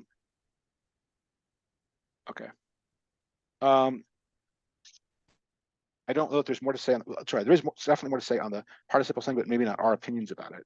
There's a question to ask about the history that Heidegger traces to it, which is this tracing it to Plato's sophist and the ideas and participation in Plato on 222. I think that this history is mostly accurate with the following provisos. He presents it as being true of the Greeks in general and says that like Plato's understanding of this participation was controlling for the subsequent history, and that's not obvious to me because Plato was violently disagreed to within one generation by his best pupil on the point, right? The notion of participation that you have in Plato's sophist is not the same notion that you get of how a concept applies to the instances that fall under it as logical terms in Aristotle, for example, because one believes in the reality of the ideas and the other thinks that the ideas are only thoughts in the mind or forms on things, right? So those are very different notions of participation.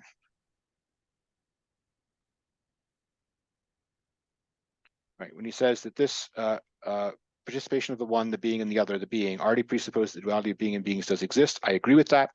And in that sense, Plato is derivative from Parmenides on the point, but he's derivative from him precisely because he's generalizing a point that Plato was only, not Plato, that Parmenides was only willing to allow to being itself.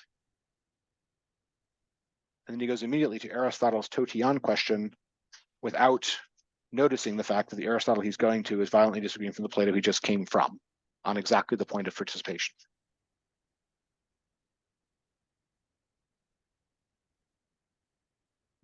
So with Plato,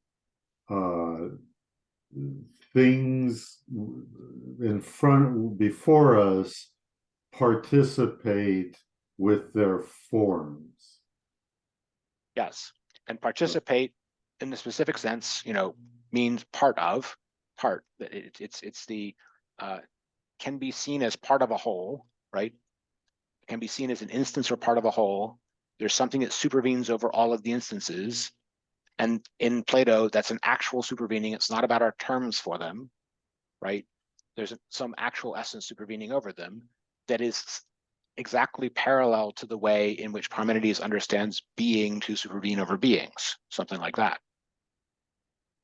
And Parmenides only allows that for being and beings. He doesn't allow that for ideas in general. For ideas in general, he thinks that that is treating being and not being as the same and not the same, or treating existence as equal to logical definition, which is not an equivalence Parmenides is willing to do. So you're saying Parmenides is a materialist? No, Parmenides is someone who is Platonist about the reality of ideas only for the idea of being and the one, and not for all the other ideas. He's only going to allow something like Platonic reality of ideas for being and one. And that's the only place where he allows necessary being and conclusions about necessary being to be drawn from essences. And everywhere else where people are going to draw conclusions from essences, he thinks that they're in the realm of opinion and where they're treating the same and not this, being and not being is the same and not the same, and they're treating their logical categorizations of things as the realities of things. And to Parmenides, those need not coincide at all outside of being. For being and the one, Parmenides thinks they do coincide. For everything else, he thinks that their coincidence is vagaries of opinion.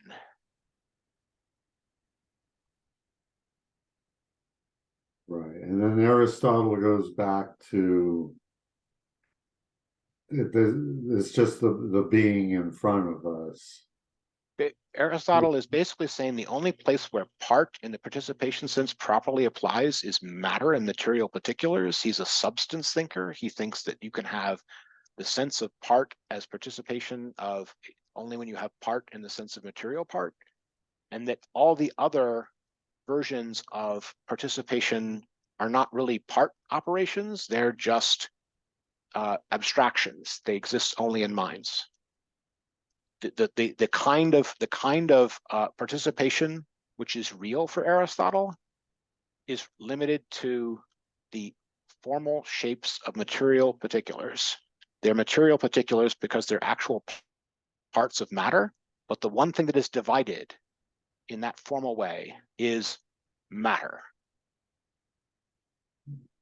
And for everything else, everything more conceptual than that, they're just ideas in minds. Ideas are subjective. Ideas only exist in minds for everything else. If you like, that's a substance interpretation of what being itself is. Yeah, I mean, it makes sense with Aristotle. A carpenter is only a carpenter when they're carpentering, and when the carpenter is asleep, we only know that they're a carpenter because we know that in our mind. But because they're asleep, they're not a carpenter at that moment. Right, but more to the point, the carpenter is someone who orders the formal shapes of wooden objects, and he does so first by having only an abstraction of them in his mind, which is not a material particular at all and doesn't really have any part-like nature. And then when he actually forms the matter of the wood into a given shape, then that's actually a part, and then it actually participates, right? It participates in the divisions of matter. But before he has actually shaped it, it has no actuality as a shape. The thing in his mind isn't that shape and doesn't participate in it. So I think you're going too far. So you're saying that if I have a blueprint of a table, it doesn't really exist until I create a physical table? The participation of the physical table in its shape only happens after it's actually formed. And before that, any correspondence between them two is just a subjective abstraction. That's my understanding of Aristotle's position on the point. I'm not saying I agree with it. I'm saying that that's his violent disagreement with Plato. He's saying if you have to, Plato is trying to point to me to where these ideas exist, and he cannot point it out because there is no Hyper-Uranian area of the ideas where these things can coincide. It's either a shaped material particular where the form is actual already, or if it's just a possibility, it's just a subjective thought in a mind, which doesn't look anything like a table yet. Subjective thoughts in minds look like squishy mashes. They look like weird spindly arrangements of squishy gray matter. They don't look like tables. The things that look like tables are all made out of wood or, stone, whatever, metal. Yeah, I guess my problem is that they're just merely ideas, because Aristotle's totally on board with theory, things we can just do in our mind. Yes, but he's not willing to have those things that we just do in our mind correspond in the sense of participation with the material particulars that we try to think about. And that's where Plato thinks that he's just willfully, Plato would say that Aristotle is willfully falsifying the facts about veridical understanding of things, right? Plato thinks that obviously, right, there are direct correspondences between the abstract shapes we hold in our mind and the material shapes to which they're meant to correspond. They both participate in the same abstract pattern, right? Which Plato thinks lives off in some realm of truth or something like that. But because he cannot point to it, Aristotle is very doubtful about that realm of truth. He can point to the shaped planks, and he can point to the head of the person thinking about it. He can even point to his terms of speech. But all of those things are things of whose reality or actuality, more accurately, Aristotle is much more convinced than the correspondence between the architect's mental image of the building and what the building eventually turns out to be. So in that sense, Aristotle is things exist because of the ends, right? So Yes. a plan for the chair doesn't exist until the chair reaches its end. The correct way he thinks about it is, well, not the way correct way. The way he thinks about it is that the end form that it takes, or the end, is related to it as one of its causes. It's one of the causes of the thing existing and existing in the way that it exists.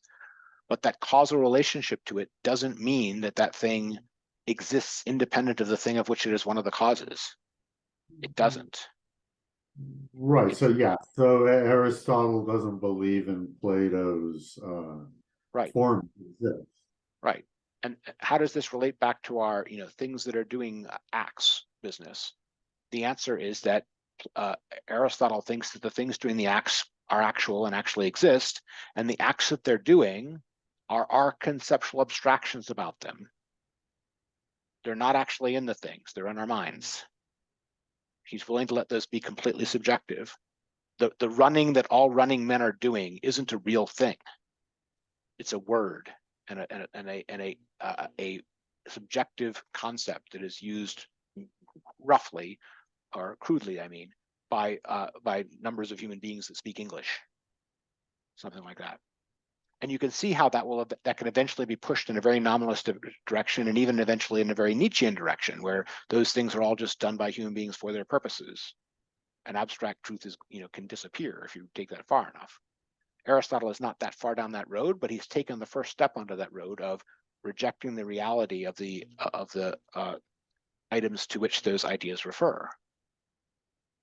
He subjectivizes them, and the subjectivizing them is turning them into something which is less substantial than the things which Aristotle thinks of as full realities. Right. So another way of saying is that for Aristotle, things need to presence for us. Yes, they need a substrate of matter to be actual full substances. They need a matter and a form, and forms without the matter that instantiates them aren't yet full substances. Right. And so now going back to the participle form of being, when we say a being, an entity is, in a participle sense. From Aristotle's point of view, the blossoming of the blossoming tree is a poetic fact we use to refer to it, but the actual tree and what it's actually doing, it has an ontological support and reality much deeper than that. It's much more actually real than our notion of blossoming. Our notion of blossoming is fundamentally a notion of ours to Aristotle. But at times he's willing to let all those things have a kind of causal relationship to things. They can certainly have a teleological relationship to them and how we manipulate them and so forth. But he still wants the underlying, the actualization side of things, the being in act side of things, to require a matter to make them exist in time, right? And that's how he distinguishes himself from Plato. He doesn't think that he thinks that matter of that kind is necessary for actuality in the full reality sense. That's why he's a theorist of substance. He wants substance as, actualized full particulars with a matter as well as their form. That means that Heidegger agrees with Aristotle more than he does with Plato, right? That the participation is the matter that participates in form.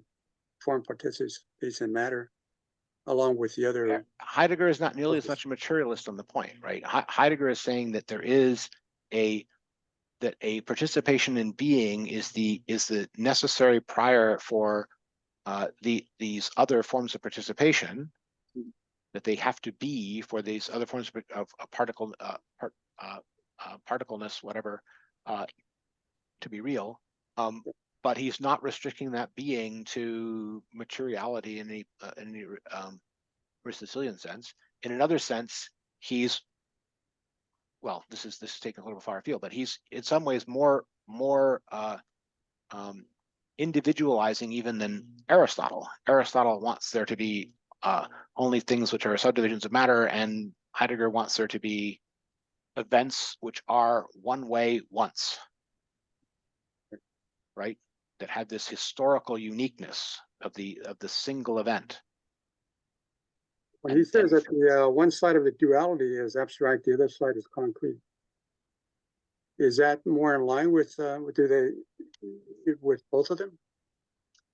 He's saying that the being side of it is concrete, and he's good that the concrete is, it's more concrete because it has the ontological support of going to the actual experience, but the actual experience has this event character of, it doesn't even have the class character of a piece of matter. It has the event character of, it happened once, one way once. Does that make sense? It's a process that's never repeated. Yes, and process as a word for something which is never repeated is a little bit of a misnomer, because process is meant to be something like a categorization of all the things that are like it. And the whole point is it's instead a unique event. That's why he used the term event for it, right? If you want to designate a process that only happens once, or you want to designate a single world line or a single trajectory through a time space, right? The accurate word for it is event, and that's why he picks that word.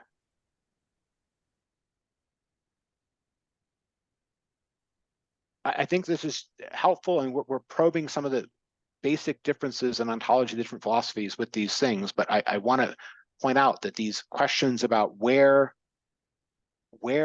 something like the generality invoked by participation can or does occur, and where it doesn't, is at play, is in dispute across these different thinkers, right?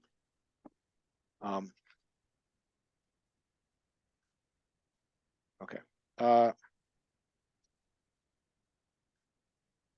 That's most of what I wanted to get to in 10. If people don't have questions on it, go on to 11. Yes, no? Okay. I did know, sorry, one other thing I wanted in passing. He does, in passing, say that some of this seems to go without saying after Plato. And I think that's an exaggeration, because it is said at book length in violent disagreements with one another by all these people. Okay. Okay. I want to get to the point where in 11, I think it is, he asks, maybe it's the very end of 10, does Parmenides answer the question of what calls for thinking? Heidegger says no, only that it helps us to question it. Is this true?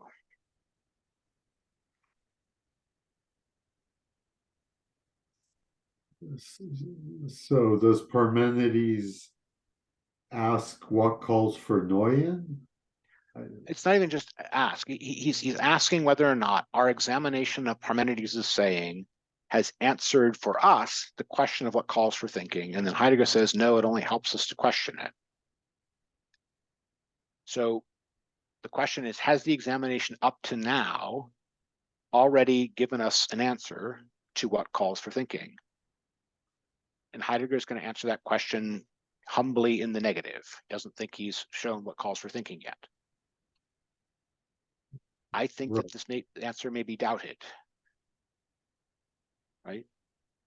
What would my doubtful answer be? What calls for thinking is thoughtful engagement with the tradition on all of these core questions of philosophy, with all the nuance of the differences between the thinkers, not just single periods and single beginnings or the rejection thereof, on all of the actual issues that were live for them, and with an attention to truth and to reenacting the thoughts involved in them oneself, not just, hearing the words.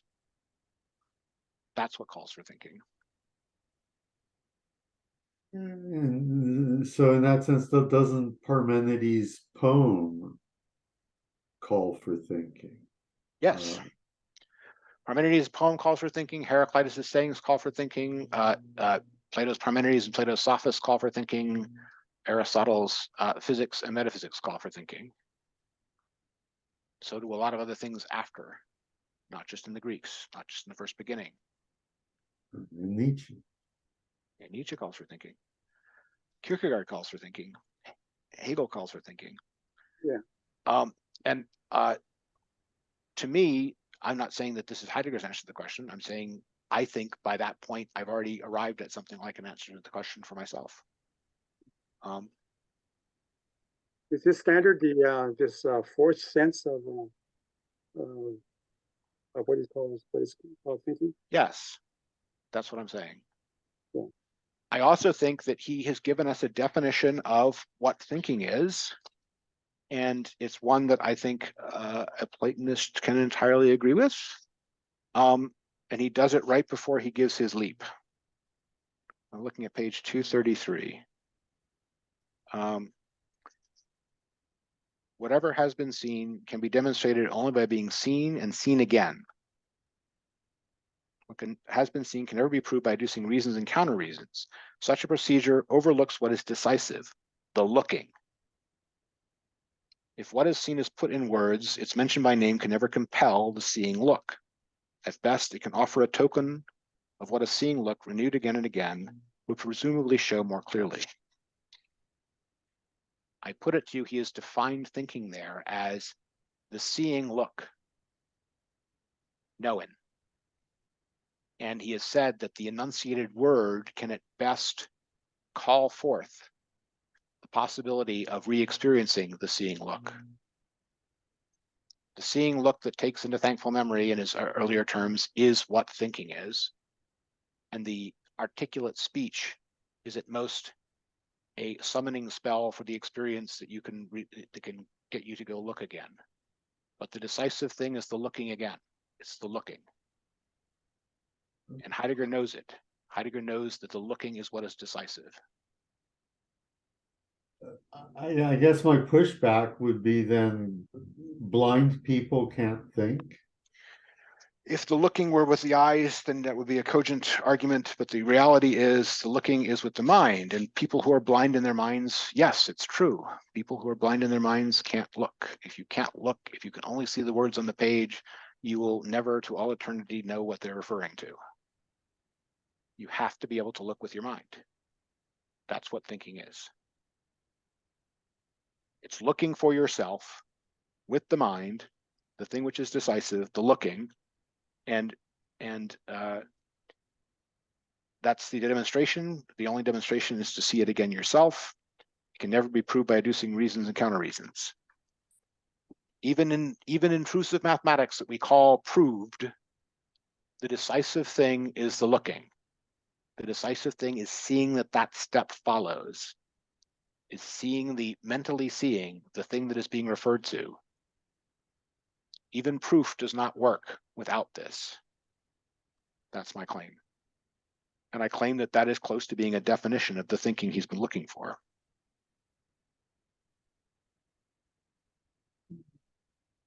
Yeah, so I favor an alternative on page 230, the final paragraph where he says, that way is, what is that which directs us into thinking? And you're saying that the looking is what directs us into thinking. No, that what No. directs us into thinking is the subjects that we think about, but what it calls for us to do, if it calls us to do anything at all, is to look again for ourselves, right? The thing which called thinking is called upon to do is to reenact the original looking and look for itself. Right, and the reenact, so by thinking, we're reenacting what some other thinker already did, rather than just reenacting what I thought yesterday. What is decisive is the looking, And that looking can be something that is conveyed to us from someone else because they looked at it yesterday, or it can be something that I looked at yesterday, or it can be something I am looking at now for the first time. But either way, what is decisive is the looking, not the reading. It's not the reenacting part of it that is decisive. It's the looking that is decisive. And what is decisive in the looking is that the thing that you're looking at and what is true about it is controlling over the thought.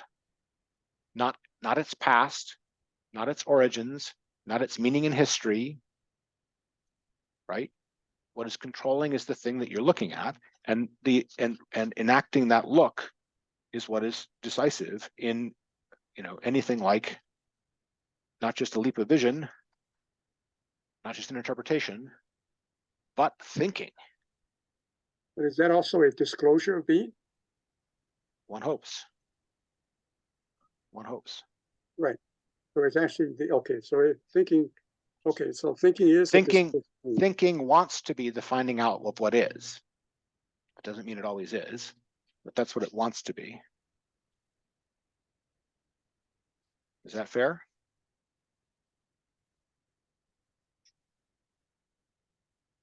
So thinking wants to be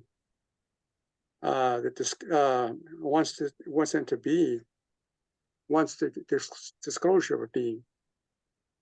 Yes, but that's the same as disclosure is disclosure to itself, and the thing that it wants disclosed is what actually is. Mm-hmm. Right? Okay. So my claim is that is Heidegger's own practical definition of what thinking is as he actually acts, not as he claims in his books necessarily, but as he actually acts. Okay. It's also the presence of what is present, right? Well, he's getting to that next as his interpretation of what he thinks the Greeks experienced as being, but he himself says that we should not assume that that means that this is the truth about what being means for all time. So he himself is not committed to the proposition that the presence of what is present, as the Greeks understood it, is the for all time meaning of being. He thinks the meaning of being has a history. He thinks it changes. He thinks that the presence of what is present is a view of the meaning of being that saw some things and didn't see other things. Something in the traces of which we can discover a lot more, but more than they saw themselves, he claims, I think fairly. I don't think that means he necessarily saw everything in it that they saw in it, but that there's more that can be seen there. I think we can agree. Because looking, is it also this gathering of the beings into this kind of transcendent being? It's certainly a gathering. I think the gathering is more of truth, and I don't know that it's into transcendent being. The sense of participation he's trying to get at between the difference between being and beings is such a gathering into a transcendent. You're correct about that. But I don't think that that's the only gathering. I think that is just an instance of gathering. And I would even put it to you, it's the instance of gathering that is performed by the idea of being. There are other ideas, but I'm a Platonist. On the point, at least. So with this looking as the decisive thing, then would Heidegger say that Aristotle looks, but Plato doesn't? I think that it is Plato in the Theaetetus and his Socrates specifically that makes the claim that the noesis is the decisive thing, and that on this point, Heidegger is a Platonist, not an Aristotelian. Aristotle is not entirely consistent on the point. When he's criticizing Plato, he doesn't think that the looking can be decisive, and he's much more willing to be trusting about the machinery of language and logic, something like that, for what counts as apodictic. On the other hand, often de anima, he Platonizes, where he says that the mind somehow becomes the things that it understands, which is a very Platonic notion and not an Aristotelian one at all, as many people have pointed out since. But that's because when he comes to the point of having to explain exactly the phenomena, psychologically explain exactly the phenomena in the soul that Plato explained with the theory of the ideas, and he has to have his own substitute for it, he doesn't have one. So he falls back on Platonizing for about 3 pages. But that's a limitation of Aristotelianism to me. But I don't think we can say that Aristotle has a consistent doctrine on the point. Certainly where he's disagreeing with Plato, he's disagreeing with him about this. Plato believes in intellectual intuition, full stop. Right? And believes intellectual intuition can be wrong, but when it's not wrong, it's how truth occurs to finite minds. And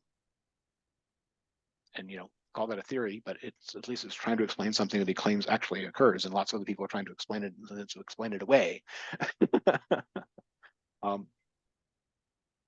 I don't think there's anything more that being said there, though, than when we're talking about this, the decisive thing is the looking. I think that's not yes, there are philosophers who disagree on that point, but it's not a point that is only Plato.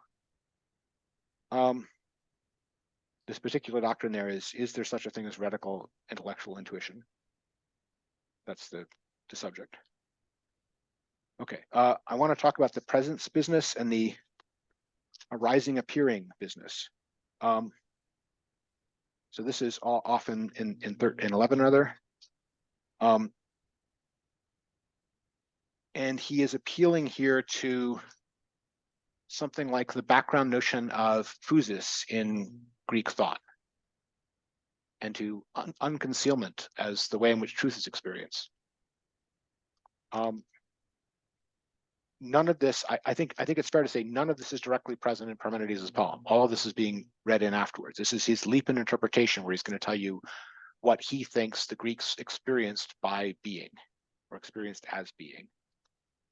And he's going to claim that it's the being present of what is present, and that it's that present as what comes close by. And what is this close by? This close by is something like appearing to a lingering in unconcealment, a lingering in truth. There is an picture of a background of non-existence into which true things appear, linger a while, and then disappear. Right? We saw this slightly in the Anaximander fragment. Right? This is also there in the notion of physis as arising, appearing.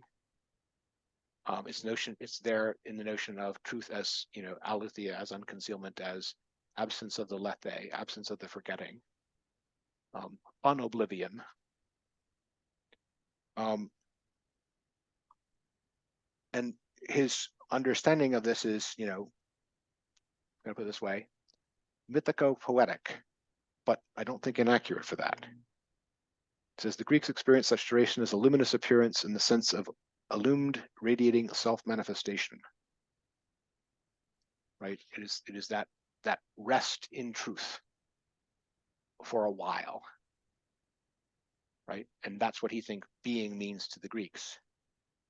I think that that's fair, and one of the things I note about it is that when applied to existence in the sense of human existence, it's meant to coincide with life. There's a way in which being and life are closely aligned terms for the Greeks. That's why their word for arising, appearing is also their word for nature, is also their word for, springing into life. Right? There's a notion in which being and life are linked ideas to the Greeks, and is the point of linkage their application together to something like human consciousness? Probably. Right? So all this, I think, is like, if I put it this way,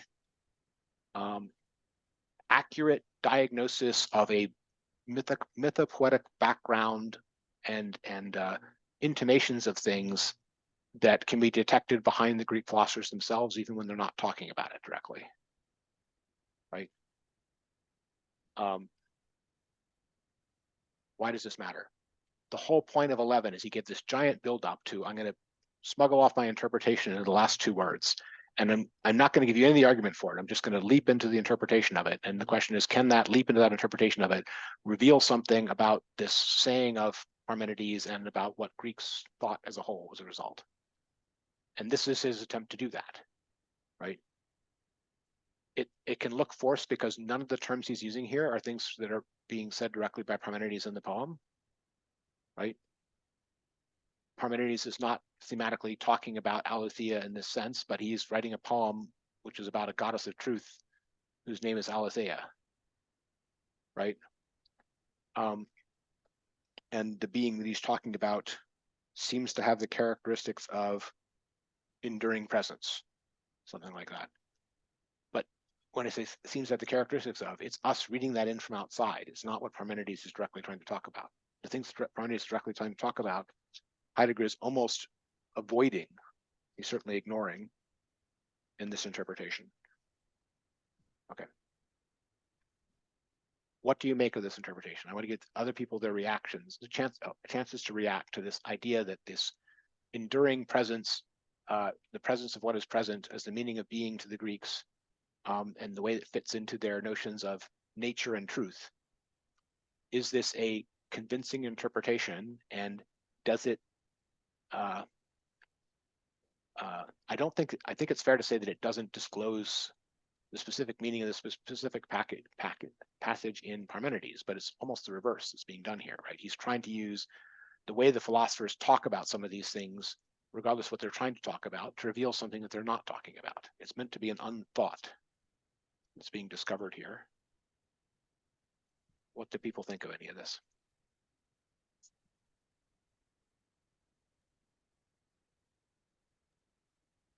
Well, I'm certainly open to the idea that the Greeks would have thought that only the present obvious things are the things they're talking about in a sort of literalist way, because I wouldn't give them that much depth to contemplation. Since they're the beginning of the whole process, they start someplace, and I think they're still If you in the starting 100 yards or something. if you mean the common Greeks or the readers of Homer or something like that, that might be fair. But for someone like a Parmenides, it's clearly not the case. I mean, Parmenides is the inventor of the idea of the one and the being as the truth behind things, that it completely contradicts all of the truths of experience. He's going to tell you that Well, he's also invented a dualism there, as was pointed out, that Plato picked up on. Fine, but And he's going to tell you Heidegger doesn't want to go into a dualist. I understand, but the point is, if Parmenides is telling you things like motion doesn't really exist, he's not doing that because he agrees with whatever is obvious, right? He's a paradoxical thinker, so it's not because he's so early in the process that he doesn't think anything unless it's obvious. He's not only saying obvious things; he's saying paradoxical things, right? So the notion that there is a, if I can put it this way, an innocent, pure, only reciting the obvious to the Greek thinkers is not true, right? They may repeat things which are obviously not the case to some people, or at least they at a minimum believe things which are not obvious, right? Okay, but again, the more basic question is whether or not this this poetic background of Phusis as arising, appearing as shining forth for a while into unconcealment before being concealed again, whether or not that reading of how being in truth were experienced by the Greeks, first of all, is it convincing? And second of all, does it is there anything about it which is an impressive, intuitive understanding on Heidegger's part about what they were thinking or feeling? He's trying to recover some original experience that he thinks that they had and that he thinks he can share with you. And the question is, does that leap land for you? Or does it look forced? Do you think that Heidegger made this up and they never had a thought about any of these things, and this is all just Heidegger and none of it's the Greeks? I think it's I'm not going to assume that. I was just assuming that even the deep thinker that Parmenides is was as you said, almost being tricky about these things sometimes. But I think that for the most part, presence is a good place to start. So others' thoughts on the leap background?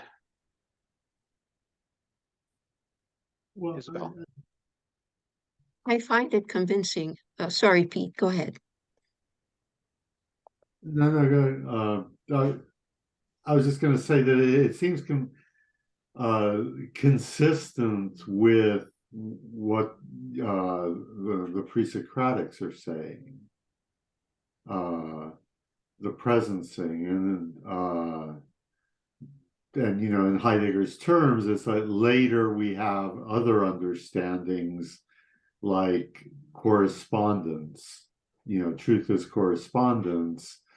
But it seems consistent to me that for the Greeks, truth was the, you know, presence of the present.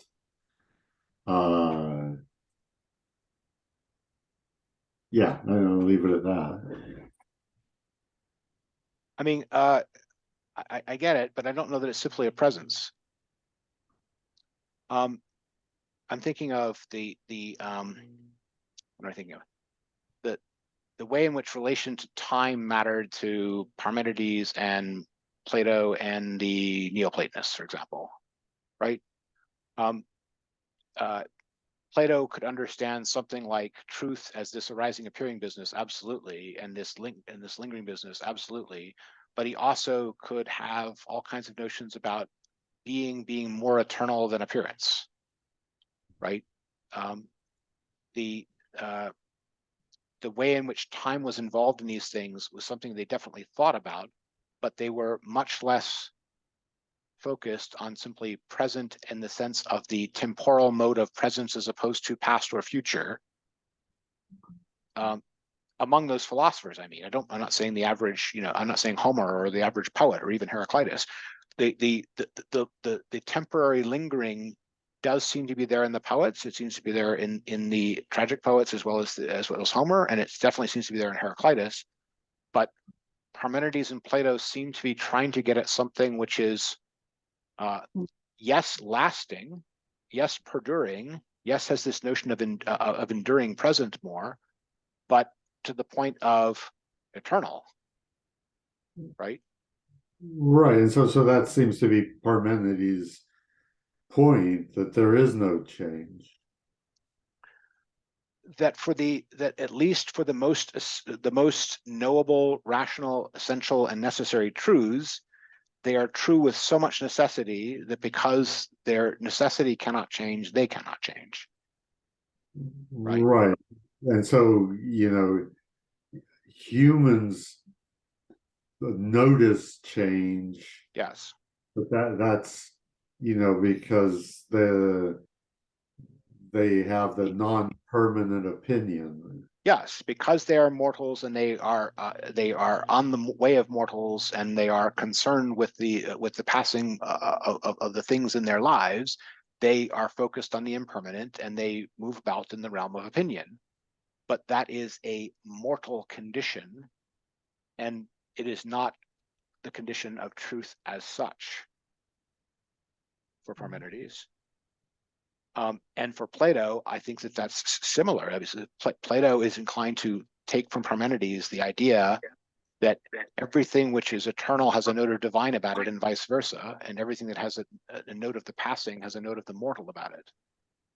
And from Plato's or Parmenides' point of view on this subject, Heidegger is firmly committed to mortality. Yes, there is no immortal in Heidegger. Yes, or the gods have absconded, as he likes to put it. Sorry, James, were you trying to comment? I don't want to think. I'm sorry, who has the background noise? Okay, I think we got rid of it. Sorry. This was good. I mean, I think that that's useful understanding of this sort of temporal difference and where it's true and where it's not. I'm very taken with this picture of the arising, appearing, lingering business. I think especially in its truth as aletheia stuff, it's very how do I put it? It's a compelling and poetic view, but I do not know how much of it is Heidegger's. I think a lot of it can be found in Heraclitus. So there definitely are elements of it, or elements of it in the Greeks. But I think the full-blown thing may be a good poem of Heidegger, if I want to put it that way, right? I'm willing to give him some originality on the point, even if he doesn't want it. I find him very convincing, Jason. Look at it. Look at it this way. Look how accurate he was in doing the opposite, in doing an analysis, an analytics, let's say, of the future. Look how accurate he was. And he So- lived in the early. So let's Can he not be as accurate, just to hang finish on. the point, in the past? I got it. But the point is not about whether or not, how to put this.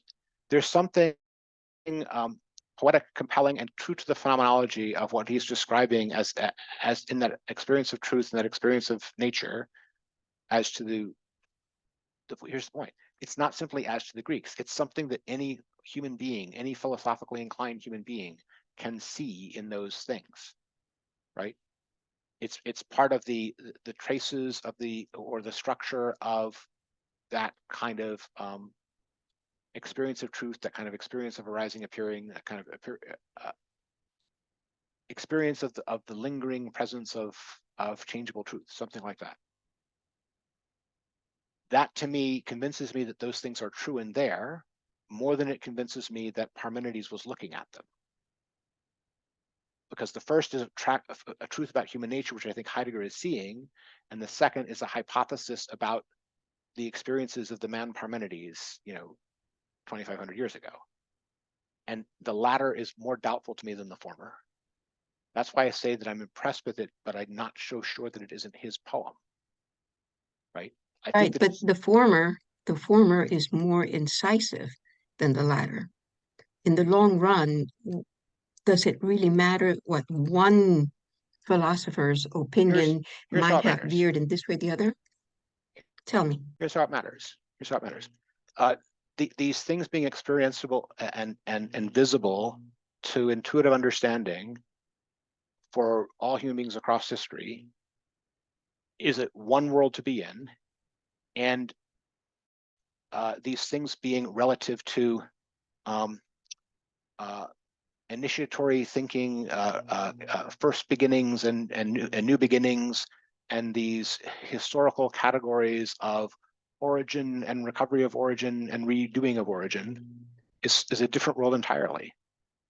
The second world is much more historical to its roots and much more dependent upon a inheritance from the Greeks, which is not simply reappropriated, but imagined. I'm all for re-engaging with tradition and trying to reappropriate these things, and I'm all for going and looking yourself, and I'm all for discovering new facts about the structure of the of being with this, or the nature of these experiences. But all that is quite separate from telling me a story about how this philosopher saw this fact on this date and didn't see this fact on that date, and therefore caused this chain of historical events afterwards.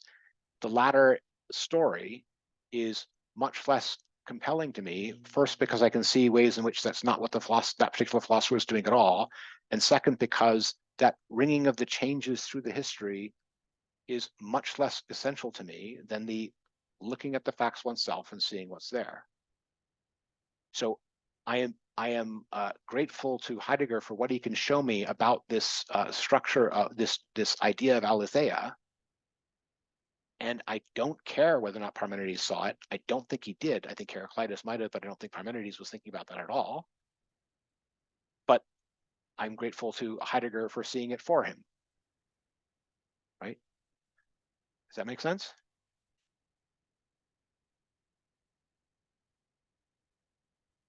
Okay. We'll get into a lot about, other beginnings in our next book. Okay. I want to talk about the stuff that I think Parmenides was directly thinking about, that I think Heidegger gets right here about some of them, about the when he starts talking about the being and thinking are the same fragment, right? This is in 11. And he quotes the part where he says, for not separate from being can you find thinking. And I too can make a leap and see a thought here from Parmenides that I think is what he's actually thinking and saying, and I'm not sure if it's the same one that Heidegger is pointing out or not. You can tell me. That is whether or not you think they're the same or I'm seeing something different. Parmenides is saying something like, I'm gonna explain it by a contrast first. You could come to the problem of thinking and being, thinking that thinking can be thinking about anything and could think whatever it happens to think, and could be a free will formed thing floating in the void with no necessary relation to reality whatsoever. And you could think on the other side that being is a great undetermined mystery or unknowable X thing in itself that could be anything. And you could then ask yourself the question, how could this completely unconstrained freedom over here and this completely unknown mystery over there ever possibly coincide in any way whatsoever? Right? Giant problem. But what Parmenides is getting at when he's saying something like thinking and being are the same, if we're not separate from being, can you find thinking, is thinking is a being detector. And that being detectors detect being is not surprising. The being detector actually is. It's not made separate from being. It is made out of being. It is in being. So of course it is in tune with being. Thinking is not a free floating, formless, free anything. It's the being detector that actually is, and the being that is detecting is what actually is. Thinking is constrained by the things that it's thinking about, yes, but that's what it's for. That's what it is. So there is a prior correspondence between thinking and being in two ways. One, because thinking is a piece of being. It already actually is. And second, it is the piece of being open to being. This is not that far from Heidegger's idea that Dasein is always already plugged into the world. Parmenides has a similar thought. Thinking is always already plugged into being. It's about being. It's about truth. You don't need a weird explanation for why the antenna picks up radio wave frequencies, because these aren't two wildly unconnected things. They're both electrons moving over here and electrons moving over there in exactly the same way in exactly the same places, and the light passing between them is just the connection between those things. So they're the same thing, right? Thinking and being are the same is saying thinking is a being sensor made out of being to understand being. It's not a free-floating subjectivist, could be anything, unconstrained freedom flailing about wildly in the void. Right? Okay. So thinking requires ontological support in two senses. It first has to be, and therefore separate from being, you cannot find thinking. There are no unbeing minds. Right? There are no minds that don't exist. All thinking has ontological support in that sense, and all thinking worthy of the name has ontological support in that it is the truth that it is about. That's what it's the sensorium for, the sensor for. So thinking is a being detector, is the perhaps too technological way of putting the point. That's what I see him claiming here. Okay. Is that remotely what Parmenides is getting at in those passages? And if not, what do you think he's getting at instead?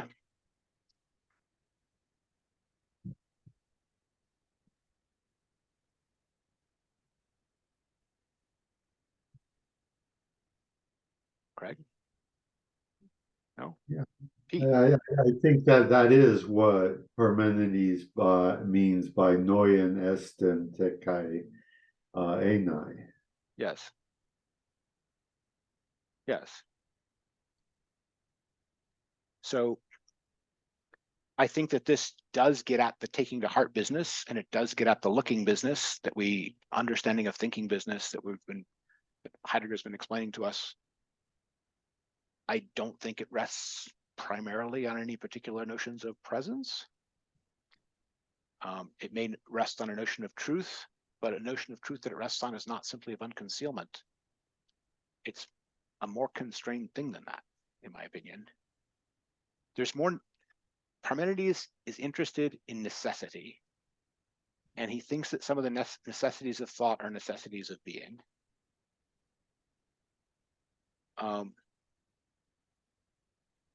And I don't find a similar focus on necessity and thought in Heidegger that I find in Parmenides. Why does this matter? So there is a structural necessity in what Parmenides is saying here. There's like an argument for it besides just the bare facts I said, right? If thinking is a responding to what is, you cannot have only one side of a relation. So you cannot find thinking apart from being. This isn't just an observation of the world. It has a logical necessity to it. There's no such thing as one side of a relation, right? And if it is part of the definition of thinking that it is a responding to being, then not separate from being can you find thinking. There's a logical entailment necessity to it, is what this point that I'm trying to get at.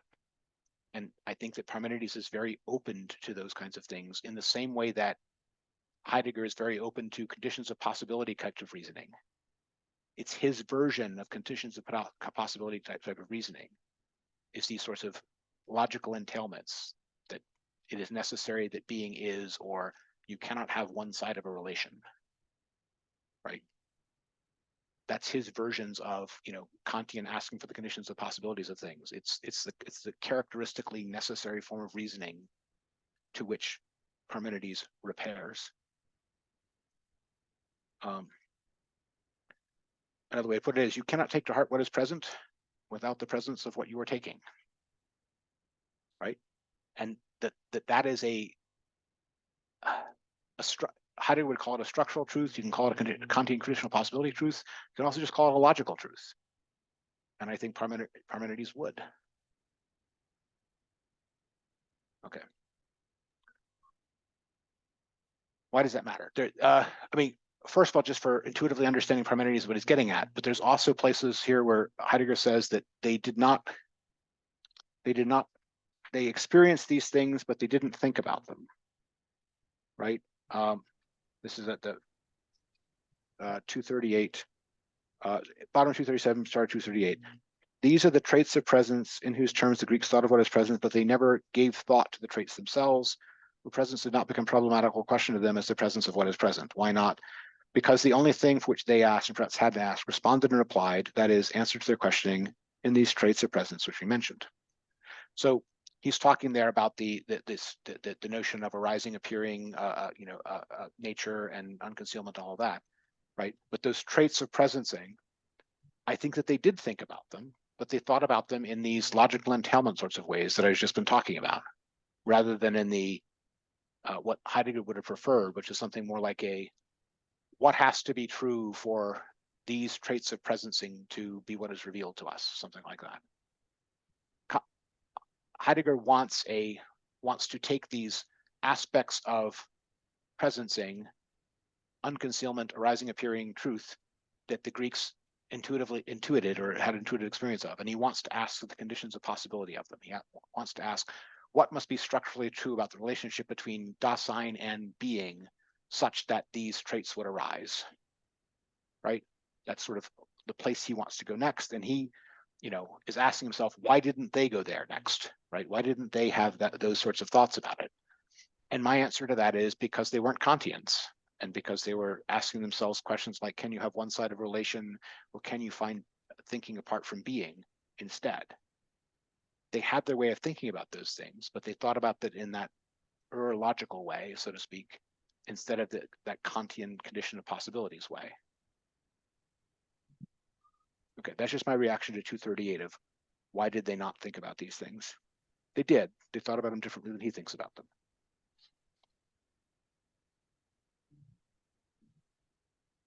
Okay. That's mostly what I wanted to talk about in 11. I'm going to give people a chance to ask their other questions about 11. Overall assessment of it, did he give us examples of what is called thinking? Yes. I think he sells himself a little bit short on how much he did that. At the very end, he tries to claim that he's given us what is something which is most worthy of question, and he's thinking of that as just the being's difference.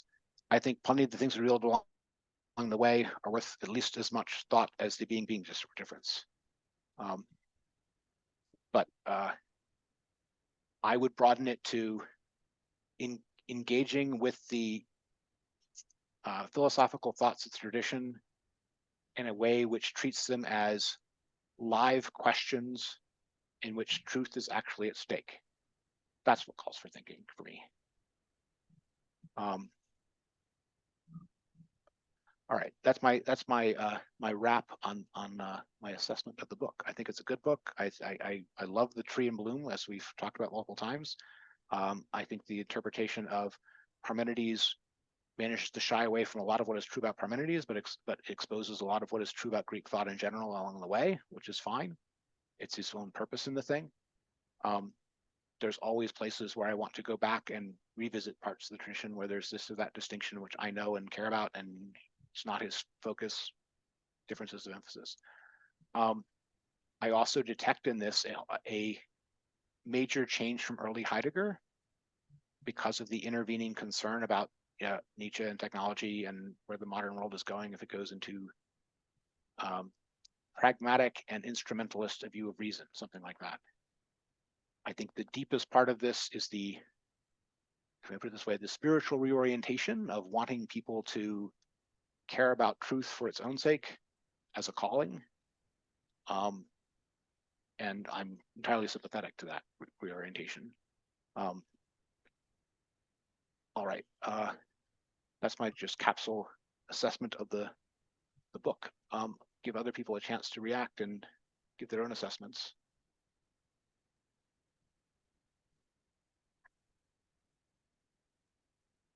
Well, it's certainly a thoughtful journey. I'm sorry that he spent so much time in the first half of the book on Nietzsche, because I didn't quite get why.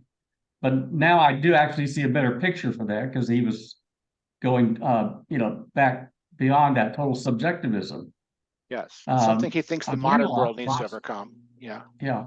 I didn't realize there was such a, well, I mean, you mentioned it before. So such a significant shift between the 1920s, 30s Heidegger and what emerged in the 50s and 60s. Anyway, thank you for bringing that out as well. I'm looking forward to the next discussion on the $50 book. I like it. It's the $50 book. Yeah. I consider it the hard book, right? to me, the most, yeah, it's hard. That's its defining characteristic. And it's from the early to mid 30s when much of this transition was going on. So he's wrestling with and getting his distance from Nietzsche and the thought around him, if I can put it that way, towards his own concerns. So in some ways, it will feel like a mature work, mature period work, because many of the things which he's first wrestling with here are the things which you find characteristic of his later stuff, but they are in process of formation at this point. And also not presented like for students. It's presented for himself and for any scholar that comes afterwards. So in that sense, it's he's willing to pitch things at a higher level, so to speak, which can be challenging for the reader. But we'll get to that when we get to that. I want to give people a chance to assess the book itself. Pete or Dan, anything? Yeah, so I was just thinking now that the thinking and being are the same, and that something has to be in order to think. And I'm wondering what the separation is between that and Descartes' I think, therefore I am. It seems like, Descartes has the thinking subject, whereas Parmenides doesn't have the subject. Yeah, Descartes is starting from the thinking subject and deducing the thinking his own being. Parmenides is starting from the necessity of being, and he's not deducing anything about a thinking subject, but he is saying that thought worthy of the name has to be correspondence to that being, something like that. That means that Descartes is going to start off as a much more doubtful and skeptical thinker, because he has started without the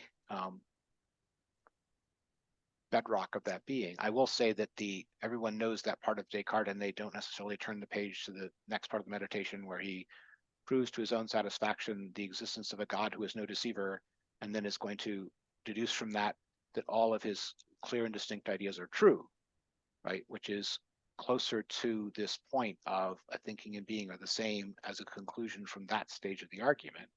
He's put that stage of the argument much later than Parmenides would put it, but he still has something like a being that is trustworthy, that guarantees the truth of his clear and distinct ideas, if that makes sense. But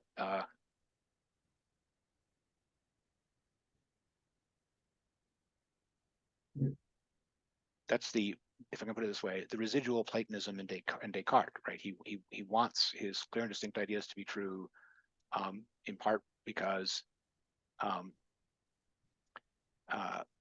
to be has to be thinkable, something like that.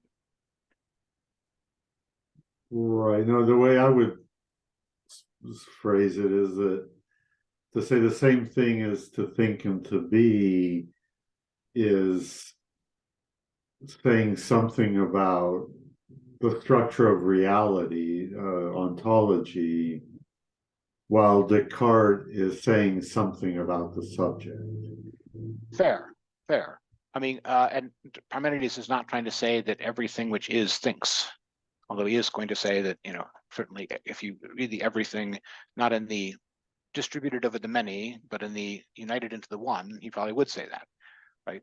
But if you distribute everything over all of the many things which are, and say of each of them that because it is, it must think, he would not accept that proposition, in my opinion.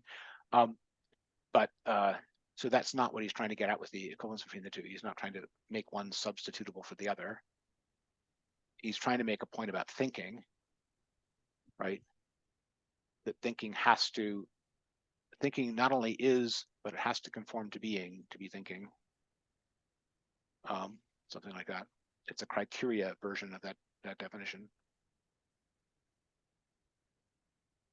Dan, any final thoughts on this book? Not really. It's more Okay. like I'm always reading this. I take it as being something, and then like discussing it, I thinking more, it goes deeper and deeper, and it's always new perspectives are opening and trying to understand it and to grasp with them and to I don't know. It's deep. That's the point. It's yes. Never ending, and it's so deep. And what you said, I agree with you, but I feel like always there is more than that, and it's more with what I think. And yeah, no, that's fair. I mean, and I'm very much taken with the Heidegger's insistence in like the last third of this book that against system, always continuing on the way, as Pete put it, and there remains mystery and there remains re-engagement with the subject and so on, right? It's an ongoing thing. Absolutely. Craig, any final thoughts on the book? Yeah, that's kind of where I'm still chewing on things. The sense of for lack of a better word, not necessarily the mysterious side, but the tentative side, the side that a lot of people after Heidegger have spent a lot of time talking about in terms of interpretation. When do you know that you're directly experiencing being, or when are you enforcing an interpretation on it? I'm still struggling with that a little bit, which is sort of the same thing that you just brought up about the next page of Descartes, in which he goes to a God that can be trusted to not deceive us, Yes. but the sense of how, to what extent we deceive ourselves in our own limitations of what it is that we experience and what it is that we see as being. And I think the only way out of that is exactly where we're getting to, the tentativeness of anything that we come up with, and the continued mystery of it, and almost to a point where Heidegger gets to a point of gratefulness that we can know anything at all. Yeah, I mean, the gratefulness, I certainly agree with. I mean, he says back in, I think it was, I don't know, so much near chapter one, not chapter one, part one, more than halfway through it, but said that the thing that we have most to be thankful for is our own essential nature, right? That is what we have to give thanks for unceasingly. Where by own essential nature, he means the fact that we are thinking beings that can engage with these questions, that can try to understand truth, right? That's the essential nature he says we should be thankful for. And I think he's right about that. And yes, that's part of this tentativeness. I don't think we can. Well, he returns to it on the last page of the book too. Yes. And I don't think we can know that we're undeceived in such things. That sort of certainty is, only available to Hegelians or something. But that doesn't mean that we shouldn't try and shouldn't trust our intuition when we have it, and stand by it when we have it. It just means that we don't stop, something like that. Yeah, it puts in sense of so many of the scientists I deal with who don't want to acknowledge what they don't know, because they want to insist on what they do know. I think the whole process is always remembering the tentativeness, always being grateful for what you can know, and always looking for the next step of what you can dig into deeper. Agreed. Well, the next step, what we can dig into deeper on the case of Heidegger, is contribution to philosophy of the event on December 10th. Be deep. And we'll see if we can challenge ourselves again. All right. Well, thanks, everyone. I'm going to stop recording if people don't have other comments, and we'll see you guys again next time. All right. Thanks, everyone.